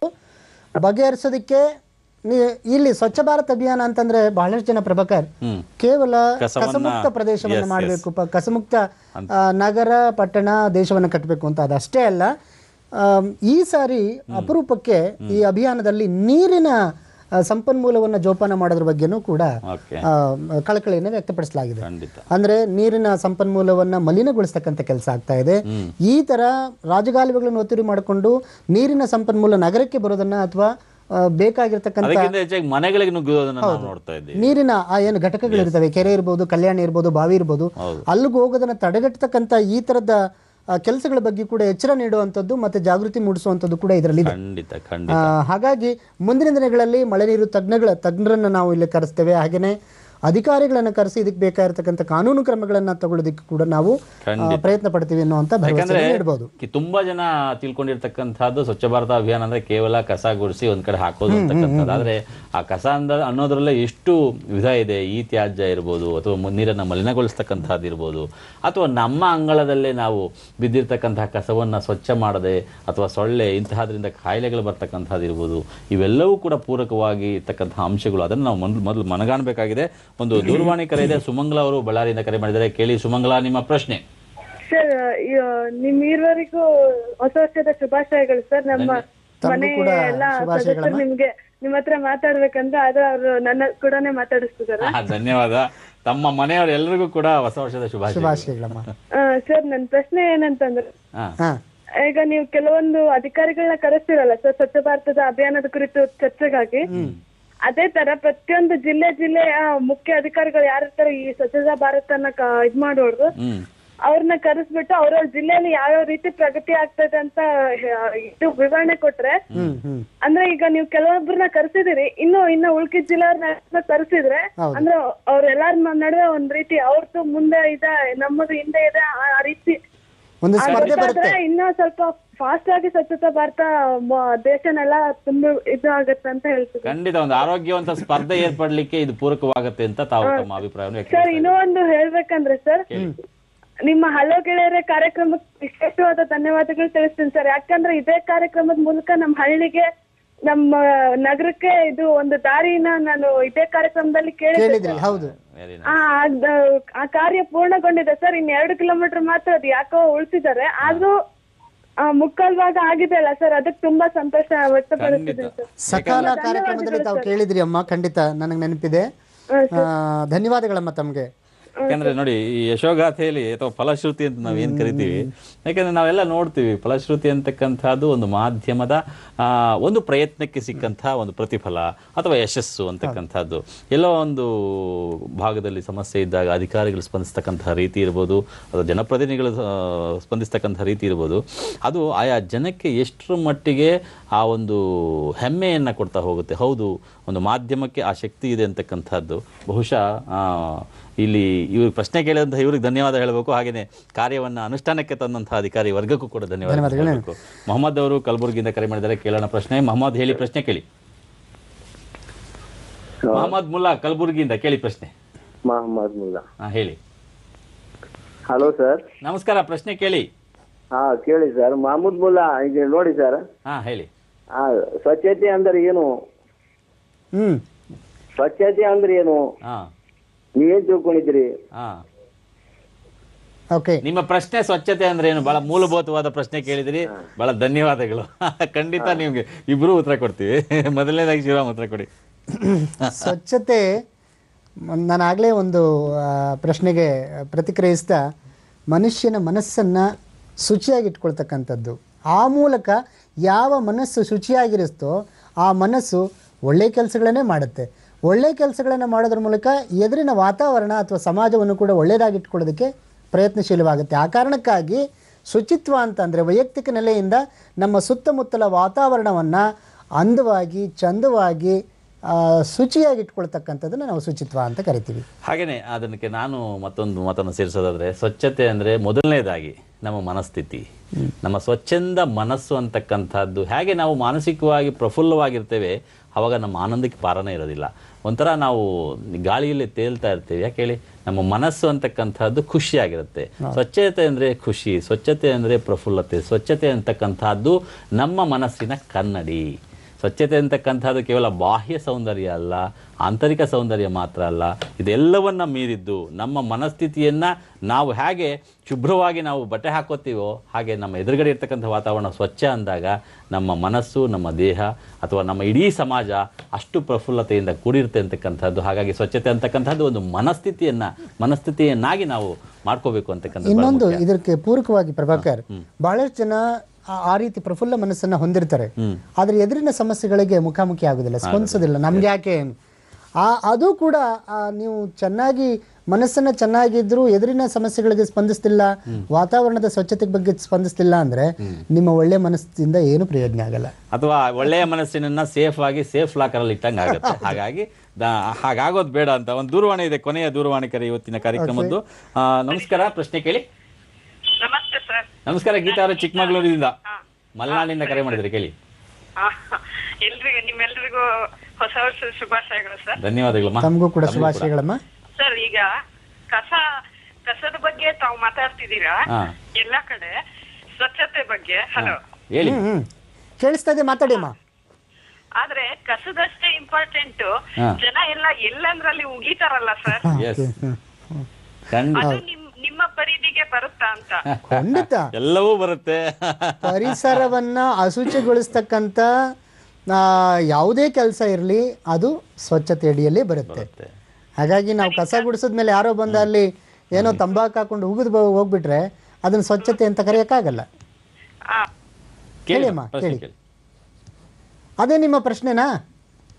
ಓಕೆ, ಧನ್ಯವಾದಗಳು. ಇಲ್ಲಿ ಒಂದು ಇವ್ರ ಮಾತಿಗೆ ಉದಾಹರಣೆ ನಾನು ನೆನಪಿಸ್ಕೊಳ್ಳೋದಾದ್ರೆ, ಹಿಂದಿಯಲ್ಲಿ ಮುನ್ನಾಬಾಯಿ MBBS ಅಂತ ಸಿನಿಮಾ ಬಂತು. ಅಂದರೆ ಅಲ್ಲಿ ಒಬ್ಬ ದೂರವಾಣಿ ಕರೆ ಮಾಡಿ ಹೇಳ್ತಾನೆ, ಪ್ರತಿದಿನ ನಾನು ನನ್ನ ಮನೆಯನ್ನು ಶುಚಿಗೊಡ್ತೀನಿ, ಯಾರೋ ಬಂದ್ಬಿಟ್ಟು ಗುಟ್ಕಾ ತೊಗೊಂಡು ತಿಂದ್ಬಿಟ್ಟು ಅಲ್ಲಿ ಕರೆಕ್ಟಾಗಿ ನನ್ನ ಜಾಗದಲ್ಲಿ ಉಗಿದ್ಬಿಟ್ಟು ಹೋಗ್ತಾನೆ ಅಂತ. ನೀನು ಉತ್ತರ ಹೇಗಿರುತ್ತೆ ಅಂದರೆ, ನೀನು ಅದನ್ನು ಸ್ವಚ್ಛ ಮಾಡು ನೋಡೋಣ ಅಂತಾನೆ. 1 ದಿನ 2 ದಿನ ವಾರ ಸ್ವಚ್ಛ ಮಾಡ್ತಾನೆ, ಬಿಡಲ್ಲ. 10 ದಿನ ಸ್ವಚ್ಛ ಮಾಡ್ತಾನೆ. ಕೊನೆಗೆ ಉಗಿತಾ ಇದ್ದಂಥ ವ್ಯಕ್ತಿ ಬಂದು ಸಾರಿ ಹೇಳ್ಬಿಟ್ಟು ಹೋಗ್ತಾನೆ. ಅಂದರೆ ಬದಲಾವಣೆ ಅಂತಕ್ಕಂಥದ್ದು ಇಮ್ಮಿಡಿಯೇಟ್ ಆಗಿ ಆಗಲ್ಲ. ಸೊ ಅದಕ್ಕೆ ಸ್ವಲ್ಪ ಸಮಯ ಬೇಕಾಗ್ಬೋದು, ಆದರೆ ಬದಲಾವಣೆ ಆಗತ್ತೆ ಅಂತಕ್ಕಂಥ ಆಶಾಭಾವ ನಮ್ಮಲ್ಲಿ ಇರಬೇಕು. ಖಂಡಿತ. ಧನ್ಯವಾದ, ಚಿಕ್ಕಮಗಳೂರಿಂದ ಕರೆ ಮಾಡಿದ. ಮುಂದುವರ್ಸೋಣ. ಆಮೇಲೆ ಇನ್ನೊಂದು ವೇಸ್ಟ್ ಬಗ್ಗೆ ನಾನು ಕಾರ್ಯಕ್ರಮ ಮಾಡಿದೆ. ಈಗ ನಮ್ಮ ಘನತ್ಯಾಜ್ಯದ ಜೊತೆಗೆ ಈ ಥರದ ಎಲೆಕ್ಟ್ರಾನಿಕ್ ವೇಸ್ಟ್ ಕೂಡ ಸೇರ್ಕೊಳ್ತಾ ಇದೆ. ಪ್ರತಿಯೊಬ್ಬರ ಕೈಲೂ ಕೂಡ ಮೊಬೈಲ್ ಇದೆ, ಪ್ರತಿಯೊಬ್ಬರ ಬಹುತೇಕ ಮಂದಿಗಳಲ್ಲಿ ಎಲೆಕ್ಟ್ರಾನಿಕ್ ಐಟಮ್ಸ್ ಇರೋದ್ರಿಂದ ಇದು ಬೀದಿಗೆ ಬಂದು ಕಸವಾಗಿ ಪರಿಣಮಿಸ್ತಾ ಇರ್ತಕ್ಕಂಥದ್ದು ನಾವು ನೋಡ್ತೀವಿ. ಅದಕ್ಕಾಗಿ ಈ ಸಂಸ್ಥೆ ಅಂತ ಹೇಳಿ ಒಂದು ಬಹಳ ಖುಷಿಯಾಗುತ್ತೆ. ಕರ್ನಾಟಕದ ಮೊಟ್ಟ ಮೊದಲ ಸಂಸ್ಥೆ, ಭಾರತದ ಮಟ್ಟಿಗೆ ಪ್ರತಿನಿಧಿಸಿದಂಥ ಸಂಸ್ಥೆ. ಡಾಕ್ಟರ್ ಪಾರ್ಸಾರಥಿ ಇದರ ಫೌಂಡರು, ಮತ್ತು ಪ್ರೊಫೆಸರ್ ಬುಲ್ಬುಲೆ ಇದಕ್ಕೆ ಸಲಹೆಗಾರಾಗಿ ಕೆಲಸ ಮಾಡ್ತಾ ಇರ್ತಕ್ಕಂಥವ್ರು. ಇವರು ಬಂದು ಅದನ್ನು ಹೇಗೆ ನಿರ್ವಹಣೆ ಮಾಡ್ತಾರೆ, ಅದರಿಂದ ಮರುಬಳಕೆ ವಸ್ತುಗಳನ್ನ ಏನೇನು ಮಾಡ್ತಾ ಇದ್ದಾರೆ ಅಂತ ನಾವು ಒಂದು ಸಂಚಿಕೆನ ಮಾಡಿದ್ವಿ. ಬಹಳ ನನಗೆ ವಿಶೇಷವಾದಂಥ ಸಂಚಿಕೆ ಅನ್ನಿಸ್ತು. ಹಾಗೆಯೇ ಮತ್ತೊಂದು ವಿಶೇಷವಾದಂಥ ಸಂಚಿಕೆ ಅಂತಾರಾಷ್ಟ್ರೀಯ ಮಾನವ ಹಕ್ಕುಗಳ ದಿನ ಅಂತ ಹೇಳಿ ನಾವು ಆಚರಣೆ ಮಾಡ್ತೀವಿ, ಡಿಸೆಂಬರ್ 10. ಆವತ್ತು ನಾನು ನರಸಿಂಹಮೂರ್ತಿ ಅಂತೇಳಿ ಮಾನವ ಹಕ್ಕುಗಳ ಹೋರಾಟಗಾರರು, ಸ್ವತಃ ವಕೀಲರು, ಮತ್ತು ಇನ್ನೊಬ್ಬರು ರೆವರೆಂಡ್ ಡಾಕ್ಟರ್ ಮನೋಹರ್ ಚಂದ್ರ ಪ್ರಸಾದ್, ಲೇಖಕರು ಮತ್ತು ಮಾನವ ಹಕ್ಕುಗಳ ಹೋರಾಟಗಾರರು, ಇವ್ರನ್ನ ಕರೆದು ಈ ಒಂದು ಕಸವನ್ನು ತಗೊಂಡೋಗಿ ಬೇರೆ ಕಡೆ ಹಾಕುವಂಥದ್ದು ಅಥವಾ ಒಟ್ಟಾರೆ ಚರಂಡಿಗಳನ್ನು ಕ್ಲೀನ್ ಮಾಡ್ತಂಥದ್ದು, ಮಲಗುಂಡಿಗಳಿಗೆ ಇಳಿದು ಕೆಲಸ ಮಾಡ್ತಕ್ಕಂಥ ಆ ಜನರ ಬದುಕಿನ ಬಗ್ಗೆ, ಅವರ ಆರ್ಥಿಕ, ಸಾಮಾಜಿಕ, ಶೈಕ್ಷಣಿಕ, ಆರೋಗ್ಯಕ್ಕೆ ಸಂಬಂಧಪಟ್ಟಂಥ ಪರಿಸ್ಥಿತಿ ಬಗ್ಗೆ ನಾನು ಮಾತಾಡ್ಸೋದಕ್ಕೆ ಸಾಧ್ಯ ಆಗಿತ್ತು. ಆಮೇಲೆ ಕರ್ನಾಟಕ ಮಾಲಿನ್ಯ ನಿಯಂತ್ರಣ ಮಂಡಳಿಯಿಂದ ವೆಂಕಟೇಶ್ ಶೇಖರ್ ಅವರು ಬಂದಿದ್ರು. ಅವರು ಬಯೋಮೆಡಿಕಲ್ ವೇಸ್ಟ್, ಈ ಆಸ್ಪತ್ರೆಗಳಿಂದ, ಕ್ಲಿನಿಕ್ಗಳಿಂದ ಉತ್ಪಾದನೆಯಾಗಿ ಬೀದಿಗೆ ಬಿದ್ದಿದ್ದು ಅದು ಅನಾಹುತ ಮಾಡುವಂಥ ಕಸದ ಬಗ್ಗೆ ಅವರು ಬಹಳ ಸಮರ್ಥವಾದಂಥ ಮಾಹಿತಿಯನ್ನು ಕೊಟ್ಟರು. ಮತ್ತೆ ಕೊನೆಯ ವಾರದಲ್ಲಿ ನಾನು ಗುರುದೇವ್ ಮತ್ತು ಮೋಹನ್ ಬಾಬು ಮೈತ್ರಿ ಸೇವಾ ಸಂಸ್ಥೆ, ಅಂದರೆ ಕೇವಲ ಸರ್ಕಾರನೇ ಮಾಡಬೇಕಾ ಅಥವಾ ಯಾರೋ ಇನ್ನೊಬ್ಬರು ಅದರ ಜವಾಬ್ದಾರಿ ಹೊತ್ತಿರೋರು ಮಾಡಬೇಕಾ, ಅದಕ್ಕೆ ಬದಲಾಗಿ ಸರ್ಕಾರೇತರ ಸಂಸ್ಥೆಗಳು ಈ ನಿಟ್ಟಿನಲ್ಲಿ ಏನೇನು ಮಾಡ್ತಾ ಇದ್ದಾವೆ, ಯಾವ್ಯಾವ ಮಾಡ್ತಾ ಇದ್ದಾವೆ ಅಂತ ಹೇಳಿ ನಾನು ಮೈತ್ರಿ ಸೇವಾ ಸಂಸ್ಥೆಯನ್ನು ಕರೆದು ಅದರ ಬಗ್ಗೆ ಮಾಹಿತಿ ಕೊಡಿಸಿದೆ. ಹಾಗೆಯೇ ಇದನ್ನು ಮುಂದುವರಿಸೋದಾದರೆ, ಯಾಕಂದರೆ ಯಾರು ಗಣ್ಯರು ಬಂದರು, ಅಧಿಕಾರಿಗಳು ಬಂದರು, ಅವರ ಒಂದು ವಿಚಾರಗಳನ್ನು ಹಂಚಿಕೊಂಡ್ರು ಅಥವಾ ಅವರ ಪ್ರೋಗ್ರೆಸ್ಸನ್ನು ತೋರಿಸಿದ್ರು ಅಂತಕ್ಕಂಥದ್ದು ಒಂದು ಕಡೆ. ಆದರೆ ಇಲ್ಲಿ ಜನಸಾಮಾನ್ಯರ ಪಾತ್ರದ ಬಗ್ಗೆ ನಾವು ಮಾತನಾಡೋದಾದರೆ, ಸಾಮಾನ್ಯವಾಗಿ ನಗರ ಪ್ರದೇಶಗಳು ನಾನು ನೋಡಿದಂತಹದ್ದು, ಮೇಲ್ಮಹಡಿಗಳಲ್ಲಿ ಇರ್ತಕ್ಕಂತಹ ಜನ ಬಹಳ ಯಾವ ತಟಸ್ಥವಾಗಿ ಬೆಳಗ್ಗೆ ಒಂದು 5:30 6:30 ಒಳಗಡೆ ತಮ್ಮ ಕಸದ ಒಂದು ಕವರನ್ನು, ಅದು ಪ್ಲಾಸ್ಟಿಕ್ ಇರುತ್ತೆ, ಕವರನ್ನು ನೀಟಾಗಿ ರಸ್ತೆಯ ಮಧ್ಯಕ್ಕೆ ಹಾಕ್ತಕ್ಕಂಥದ್ದು ನಾನು ನೋಡಿದ್ದೀನಿ. ಅಂದರೆ ನಮ್ಮ ಮನುಷ್ಯನ ಕ್ರೌರ್ಯ, ಅದು ಮನುಷ್ಯನ ಕ್ರೌರ್ಯದ ಮನಸ್ಥಿತಿ ಅದು. ಯಾಕಂದರೆ ನಾನು ಚೆನ್ನಾಗಿದ್ರೆ ಸಾಕು, ಜಗತ್ತು ಏನಾದರೂ ಆಗಲಿ ಅಂತಕ್ಕಂಥದ್ದು ಇದೆಯಲ್ಲ, ಬಹುಶಃ ನಮ್ಮ ಅವಸಾನ ಸ್ಥಿತಿಗೆ ನಮ್ಮನ್ನು ಕೊಂಡೊಯ್ತಕ್ಕಂಥದ್ದು. ಸೊ ಅಂತಹ ಮನಸ್ಥಿತಿ ಬದಲಾಗಬೇಕಾಗಿದೆ ಒಂದು. ಅಥವಾ ಎರಡನೇದು, ನಗರ ಪ್ರದೇಶಗಳಲ್ಲಿ ಎಲ್ಲೆಂದರಲ್ಲಿ ಮಲಮೂತ್ರ ವಿಸರ್ಜನೆ ಇರ್ಬೋದು, ಅಥವಾ ಅದಕ್ಕಿಂತ ಹೆಚ್ಚಾಗಿ ಏನಾದರೂ ತಿಂದು ಅಥವಾ ವೆಹಿಕಲ್ಸಲ್ಲಿ ಹೋಗ್ತಕ್ಕಂಥ ಸಂದರ್ಭದಲ್ಲಿ ಬಿಸ್ಕೆಟ್ ತಿಂತಾರೆ, ಕವರ್ ಆಚೆ ಹಾಕ್ತಾರೆ. ಆದರೆ ಇವೆಲ್ಲವೂ ಕೂಡ ಮನಸ್ಸು ಬದಲಾಗಬೇಕಾದ್ರೆ ಸೊ ಎಲ್ಲೋ ಒಂದು ಕಡೆ ಆ ಇಚ್ಛಾಶಕ್ತಿ ಮೊದಲು ನಮ್ಮಲ್ಲಿ ಬರಬೇಕು. ಸೊ ಇಂತಹ ಮನಸ್ಥಿತಿ, ಆ ಬದಲಾವಣೆಯ ಪರ್ವ ವೀಕ್ಷಕರಲ್ಲಿ ಬರೋದಾದರೆ ನಮ್ಮ ಇಂತಹ ದೂರದರ್ಶನದ ಪ್ರಯತ್ನ ಏನಿದೆ ಅದು ಹೆಚ್ಚು ಪರಿಣಾಮಕಾರಿಯಾಗಿ ಯಶಸ್ವಿಯಾಗಲಿಕ್ಕೆ ಸಾಧ್ಯ. ಹಾಗೆಯೇ ಬಹುಶಃ ಆ ಬದಲಾವಣೆ ನನ್ನಿಂದ, ನಿಮ್ಮಿಂದ ಅಥವಾ ನಮ್ಮೆಲ್ಲರಿಂದ ಶುರುವಾಗಲಿ. ಯಾಕಂದರೆ ಇದುವರೆಗೂ ಯಾರಾದರೂ ಈ ಬದಲಾವಣೆಗೆ ನಾಂದಿ ಹಾಡಿಲ್ಲ ಅಂದರೆ ಇವತ್ತಿನಿಂದ ಹಾಡೋಣ, ಆ ನಾಂದಿ ಹಾಡೋಣ ಅಂತಕ್ಕಂಥ ಮನಸ್ಥಿತಿ ಈ ಕ್ಷಣದಿಂದ ಶುರುವಾಗಲಿ ಅಂತ ನಾನು ಆಶಿಸ್ತೇನೆ. ಆ ಥರದೊಂದು ಸಂಕಲ್ಪಕ್ಕೆ ಖಂಡಿತ 2014 ಕೊನೆಯ ಘಟ್ಟ ನಮಗೆ ನಿಜವಾಗ್ಲೂ ಒಂದು ವೇದಿಕೆ ಅನ್ಕೊಳ್ತೀನಿ ನಾನು. ಖಂಡಿತ 2015 ಜನವರಿ ಮೊದಲನೇ ದಿನದಿಂದನೇ ಪರಿಸರದ ಮೇಲೆ ಆಘಾತ ಮಾಡ್ತಕ್ಕಂಥ ಒಂದು ಪ್ರಕ್ರಿಯೆ ಶುರುವಾಗುತ್ತೆ. ಅಂದರೆ ಹೊಸ ವರ್ಷದ ಜೋಶ್, ಅದರ ಮೂಲಕ ಎಲ್ಲೆಂದರಲ್ಲಿ ಏನೇನು ಬೇಕಾದರೂ ಬಿಸಾಡ್ಬೋದು, ಈ ಔಟಿಂಗ್ ಹೋಗುವಂಥದ್ದು ಅಥವಾ ಪಾರ್ಟಿ ಮಾಡುವಂಥದ್ದು, ಇದ್ರ ಮೂಲಕನೂ ಕೂಡ ನಮ್ಮ ಮುಖ್ಯವಾದಂಥ ಪ್ರೇಕ್ಷಣೀಯ ಸ್ಥಳಗಳಿರ್ಬೋದು ಅಥವಾ ಚೆನ್ನಾಗಿರ್ತಕ್ಕಂಥ ಸ್ಥಳಗಳನ್ನು ಗಲೀಜು ಮಾಡ್ತಕ್ಕಂಥ ಕೆಲಸಕ್ಕೆ ಕೈ ಹಾಕುವಂಥ ಪ್ರಕ್ರಿಯೆ ಶುರು ಆಗ್ಬಿಡುತ್ತೆ. ಇವತ್ತು ರಾತ್ರಿಯಿಂದಲೇ ಶುರುವಾಗುತ್ತೆ ಅಥವಾ ಈಗಲೇ ಶುರುವಾಗಿರ್ಬೋದು. ಇನ್ನು ಎರಡನೇದು, ಅವತ್ತೇ ವೈಕುಂಠ ಏಕಾದಶಿ ಇದೆ. ಈ ನಿಜವಾಗ್ಲೂ ಹಬ್ಬಗಳು ಕೂಡ ಪರಿಸರಕ್ಕೆ ಬಹಳ ದೊಡ್ಡ ಪೆಟ್ಟನ್ನು ಕೊಡ್ತಾ ಇರತಕ್ಕಂಥ ಸಂದರ್ಭಗಳು ಸೃಷ್ಟಿಯಾಗಿರೋದು ಬಹಳ ನೋವಿನ ಸಂಗತಿ. ಅಚ್ಚುಕಟ್ಟಾಗಿರುವಂಥ ದೇವಸ್ಥಾನಗಳನ್ನು ವಿರೂಪಗೊಳಿಸ್ತಕ್ಕಂಥ, ಸುತ್ತಮುತ್ತ ಕಸ ಬಿದ್ದು ವಾತಾವರಣಕ್ಕೆ ತೊಂದರೆ ಕೊಡ್ತಕ್ಕಂಥ ಎಲ್ಲ ವ್ಯವಸ್ಥೆಗಳು ಅಂದರೆ ಪ್ರಕ್ರಿಯೆಗಳು ಶುರುವಾಗ್ತಾ ಇದೆ. ಅದಕ್ಕಾಗಿ ನನ್ನ ವಿನಮ್ರ ವಿನಂತಿ ಏನಂತ ಅಂದರೆ, ಆದಷ್ಟು 2015 ಸಂದರ್ಭ ನಮಗೆ ಈ ಥರದ ವಾತಾವರಣಕ್ಕೆ ತೊಂದರೆ ಕೊಡ್ತಕ್ಕಂಥ, ಪರಿಸರಕ್ಕೆ ಹಾನಿ ಮಾಡ್ತಕ್ಕಂಥ ಯಾವುದೇ ಕೆಲಸಗಳಿಗೆ ನಾವು ಕೈ ಹಾಕೋದು ಬೇಡ. ಯಾಕೆಂದರೆ ಪರಿಸರ ಇದ್ದರೆ ನಾವು ಖಂಡಿತ ಬಹಳ ಒಳ್ಳೆಯ ಪ್ರಸ್ತಾಪವನ್ನು ಮಾಡಿದ್ರಿ ಶಿವರಾಮ್. ವೀಕ್ಷಕರೇ, ಒಂದಂತೂ ಸತ್ಯ, ಸಾಮಾನ್ಯವಾಗಿ ಇವತ್ತು ಅಥವಾ ಇವತ್ತು ರಾತ್ರಿ ಅಥವಾ ನಾಳೆ ನಾವೆಲ್ಲರೂ ಕೂಡ ಒಂದಲ್ಲ ಒಂದು ಸ್ಥಳಕ್ಕೆ ಪ್ರವಾಸ ಹೋಗಬೇಕು ಅಂತಲೋ ಅಥವಾ ನಮ್ಮ ಕುಟುಂಬದ ಜೊತೆ, ಸ್ನೇಹಿತರ ಜೊತೆ ಕಾಲ ಕಳೆಯಬೇಕು ಅಂತೀವಿ. ಆದರೆ ಒಂದನ್ನು ನಾವು ಮನಸ್ಸಿನಲ್ಲಿ ಇಟ್ಕೊಳ್ಳೋಣ, ನಾವೆಲ್ಲಾದರೂ ಹೋಗಲಿ, ಏನಾದರೂ ಮಾಡಲಿ, ಆದರೆ ನಾವು ತಿನ್ನಂತಹ ವಸ್ತುಗಳ ಪ್ಲಾಸ್ಟಿಕ್ ಪ್ಯಾಕೆಟ್ ಇರಬಹುದು, ಅಥವಾ ಮೊದಲನೇದಾಗಿ ಪ್ಲಾಸ್ಟಿಕ್ಕನ್ನು ಅವಾಯ್ಡ್ ಮಾಡ್ತಕ್ಕಂಥ ಮನಸ್ಥಿತಿ ನಮ್ಮದಾಗಬೇಕು. ಎರಡನೇದು, ನಾವು ತಿನ್ನಂತಹ ತಿಂಡಿಗಳ ಪದಾರ್ಥಗಳ ಆ ಪ್ಲಾಸ್ಟಿಕ್ಕನ್ನು ಎಲ್ಲೆಂದರಲ್ಲಿ ಎಸಿತಕ್ಕಂಥ ಒಂದು ಆ ಮನಸ್ಥಿತಿಯನ್ನು ಬದಲಾಯಿಸ್ಕೊಳ್ಳೋಣ. ನಾವು ಕಾರಲ್ಲಿ ಹೋದರೆ ಅದರಲ್ಲೇ ಒಂದು ಡಸ್ಟ್ಬಿನ್ ಇಟ್ಕೊಳ್ಳೋಣ, ಅಥವಾ ನಾವು ಯಾವುದೋ ವೆಹಿಕಲಲ್ಲಿ ಹೋದರೆ ನಮ್ಮ ಬ್ಯಾಗಲ್ಲಿ ಹಾಕ್ಕೊಳ್ಳೋಣ. ಈ ರೀತಿ ಸಣ್ಣ ಸಣ್ಣ ಬದಲಾವಣೆಗಳನ್ನು ನಾವು ಮಾಡಿಕೊಂಡಿದ್ದೇ ಆದರೆ ಖಂಡಿತ ಇಂತಹ ಬದಲಾವಣೆ ನಮ್ಮ ಇಡೀ ಸಮಾಜದಲ್ಲಿ ಆ ಸ್ವಚ್ಛತೆಯನ್ನು ಮತ್ತು ಸ್ವಸ್ಥತೆಯನ್ನು ಹೆಚ್ಚು ಮಾಡ್ತಾ ಹೋಗುತ್ತೆ. ಕೊನೆಯದಾಗಿ ನಮ್ಮಿಬ್ಬರನ್ನೂ ಸೇರಿಸಿ ಒಂದು ಮಾತು ಖಂಡಿತ, ಇಂಥ ಒಂದು ಅಪರೂಪದ ಸಂಚಿಕೆಗಳನ್ನು, ಮಾಹಿತಿಪೂರ್ಣವಾದಂಥ ಸಂಚಿಕೆಗಳನ್ನು ಮಾಡೋದಕ್ಕೆ ದೂರದರ್ಶನ ನಮಗೆ ವೇದಿಕೆ ಕಲ್ಪಿಸಿಕೊಟ್ಟಿದೆ. ನಾವಿಬ್ಬರೂ ಕೂಡ ದೂರದರ್ಶನಕ್ಕೆ ಮತ್ತು ದೂರದರ್ಶನ ಮೂಲಕ ಪ್ರಸಾರ ಆಗ್ತಾ ಇರತಕ್ಕಂಥ ಈ ಸಂಚಿಕೆಗಳನ್ನು ಯಶಸ್ವಿಗೊಳಿಸೋದಕ್ಕೆ ನಮ್ಮ ಜೊತೆ ನಿಂತಿರ್ತಕ್ಕಂಥ ಎಲ್ಲ ವೀಕ್ಷಕರಿಗೆ ನಾವು ಹೊಸ ವರ್ಷದ ಶುಭಾಶಯಗಳನ್ನು, ನಮ್ಮ ಎಲ್ಲ ಸಿಬ್ಬಂದಿ ವರ್ಗ, ನಿರ್ಮಾಪಕರು, ಇವರೆಲ್ಲರೂ ಕೂಡ ಅವರ ಒತ್ತಾಸೆಯಿಂದ ಮಾತ್ರ ಇಂತಹ ಕಾರ್ಯಕ್ರಮಗಳು ಬರಲಿಕ್ಕೆ ಸಾಧ್ಯ. ಅವರೆಲ್ಲರಿಗೂ ಕೂಡ ಧನ್ಯವಾದಗಳನ್ನು ಹೇಳ್ತಾ 2015 ತಮಗೆಲ್ಲರಿಗೂ ಕೂಡ ಶುಭವನ್ನು ಉಂಟು ಮಾಡಲಿ ಅಂತ ಹೇಳ್ತಾ 2014 ಈ ಸ್ವಚ್ಛ ಭಾರತ ಅಭಿಯಾನದ ಅವಲೋಕನವನ್ನು ಇವತ್ತಿಗೆ ಈ ಕಾರ್ಯಕ್ರಮವನ್ನು ಮುಗಿಸ್ತಾ ಇದ್ದೀನಿ. ತಮಗೆಲ್ಲರಿಗೂ ಕೂಡ ಶುಭವಾಗಲಿ ಅಂತ ಹೇಳ್ತಾ ನನ್ನ ಗೆಳೆಯ ಶಿವರಾಮ್ ಜೊತೆಗೆ ನಾನು HR ಪ್ರಭಾಕರ್ ಕಾರ್ಯಕ್ರಮ ಮುಗಿಸ್ತಾ ಇದ್ದೀನಿ. ನಮಸ್ಕಾರ.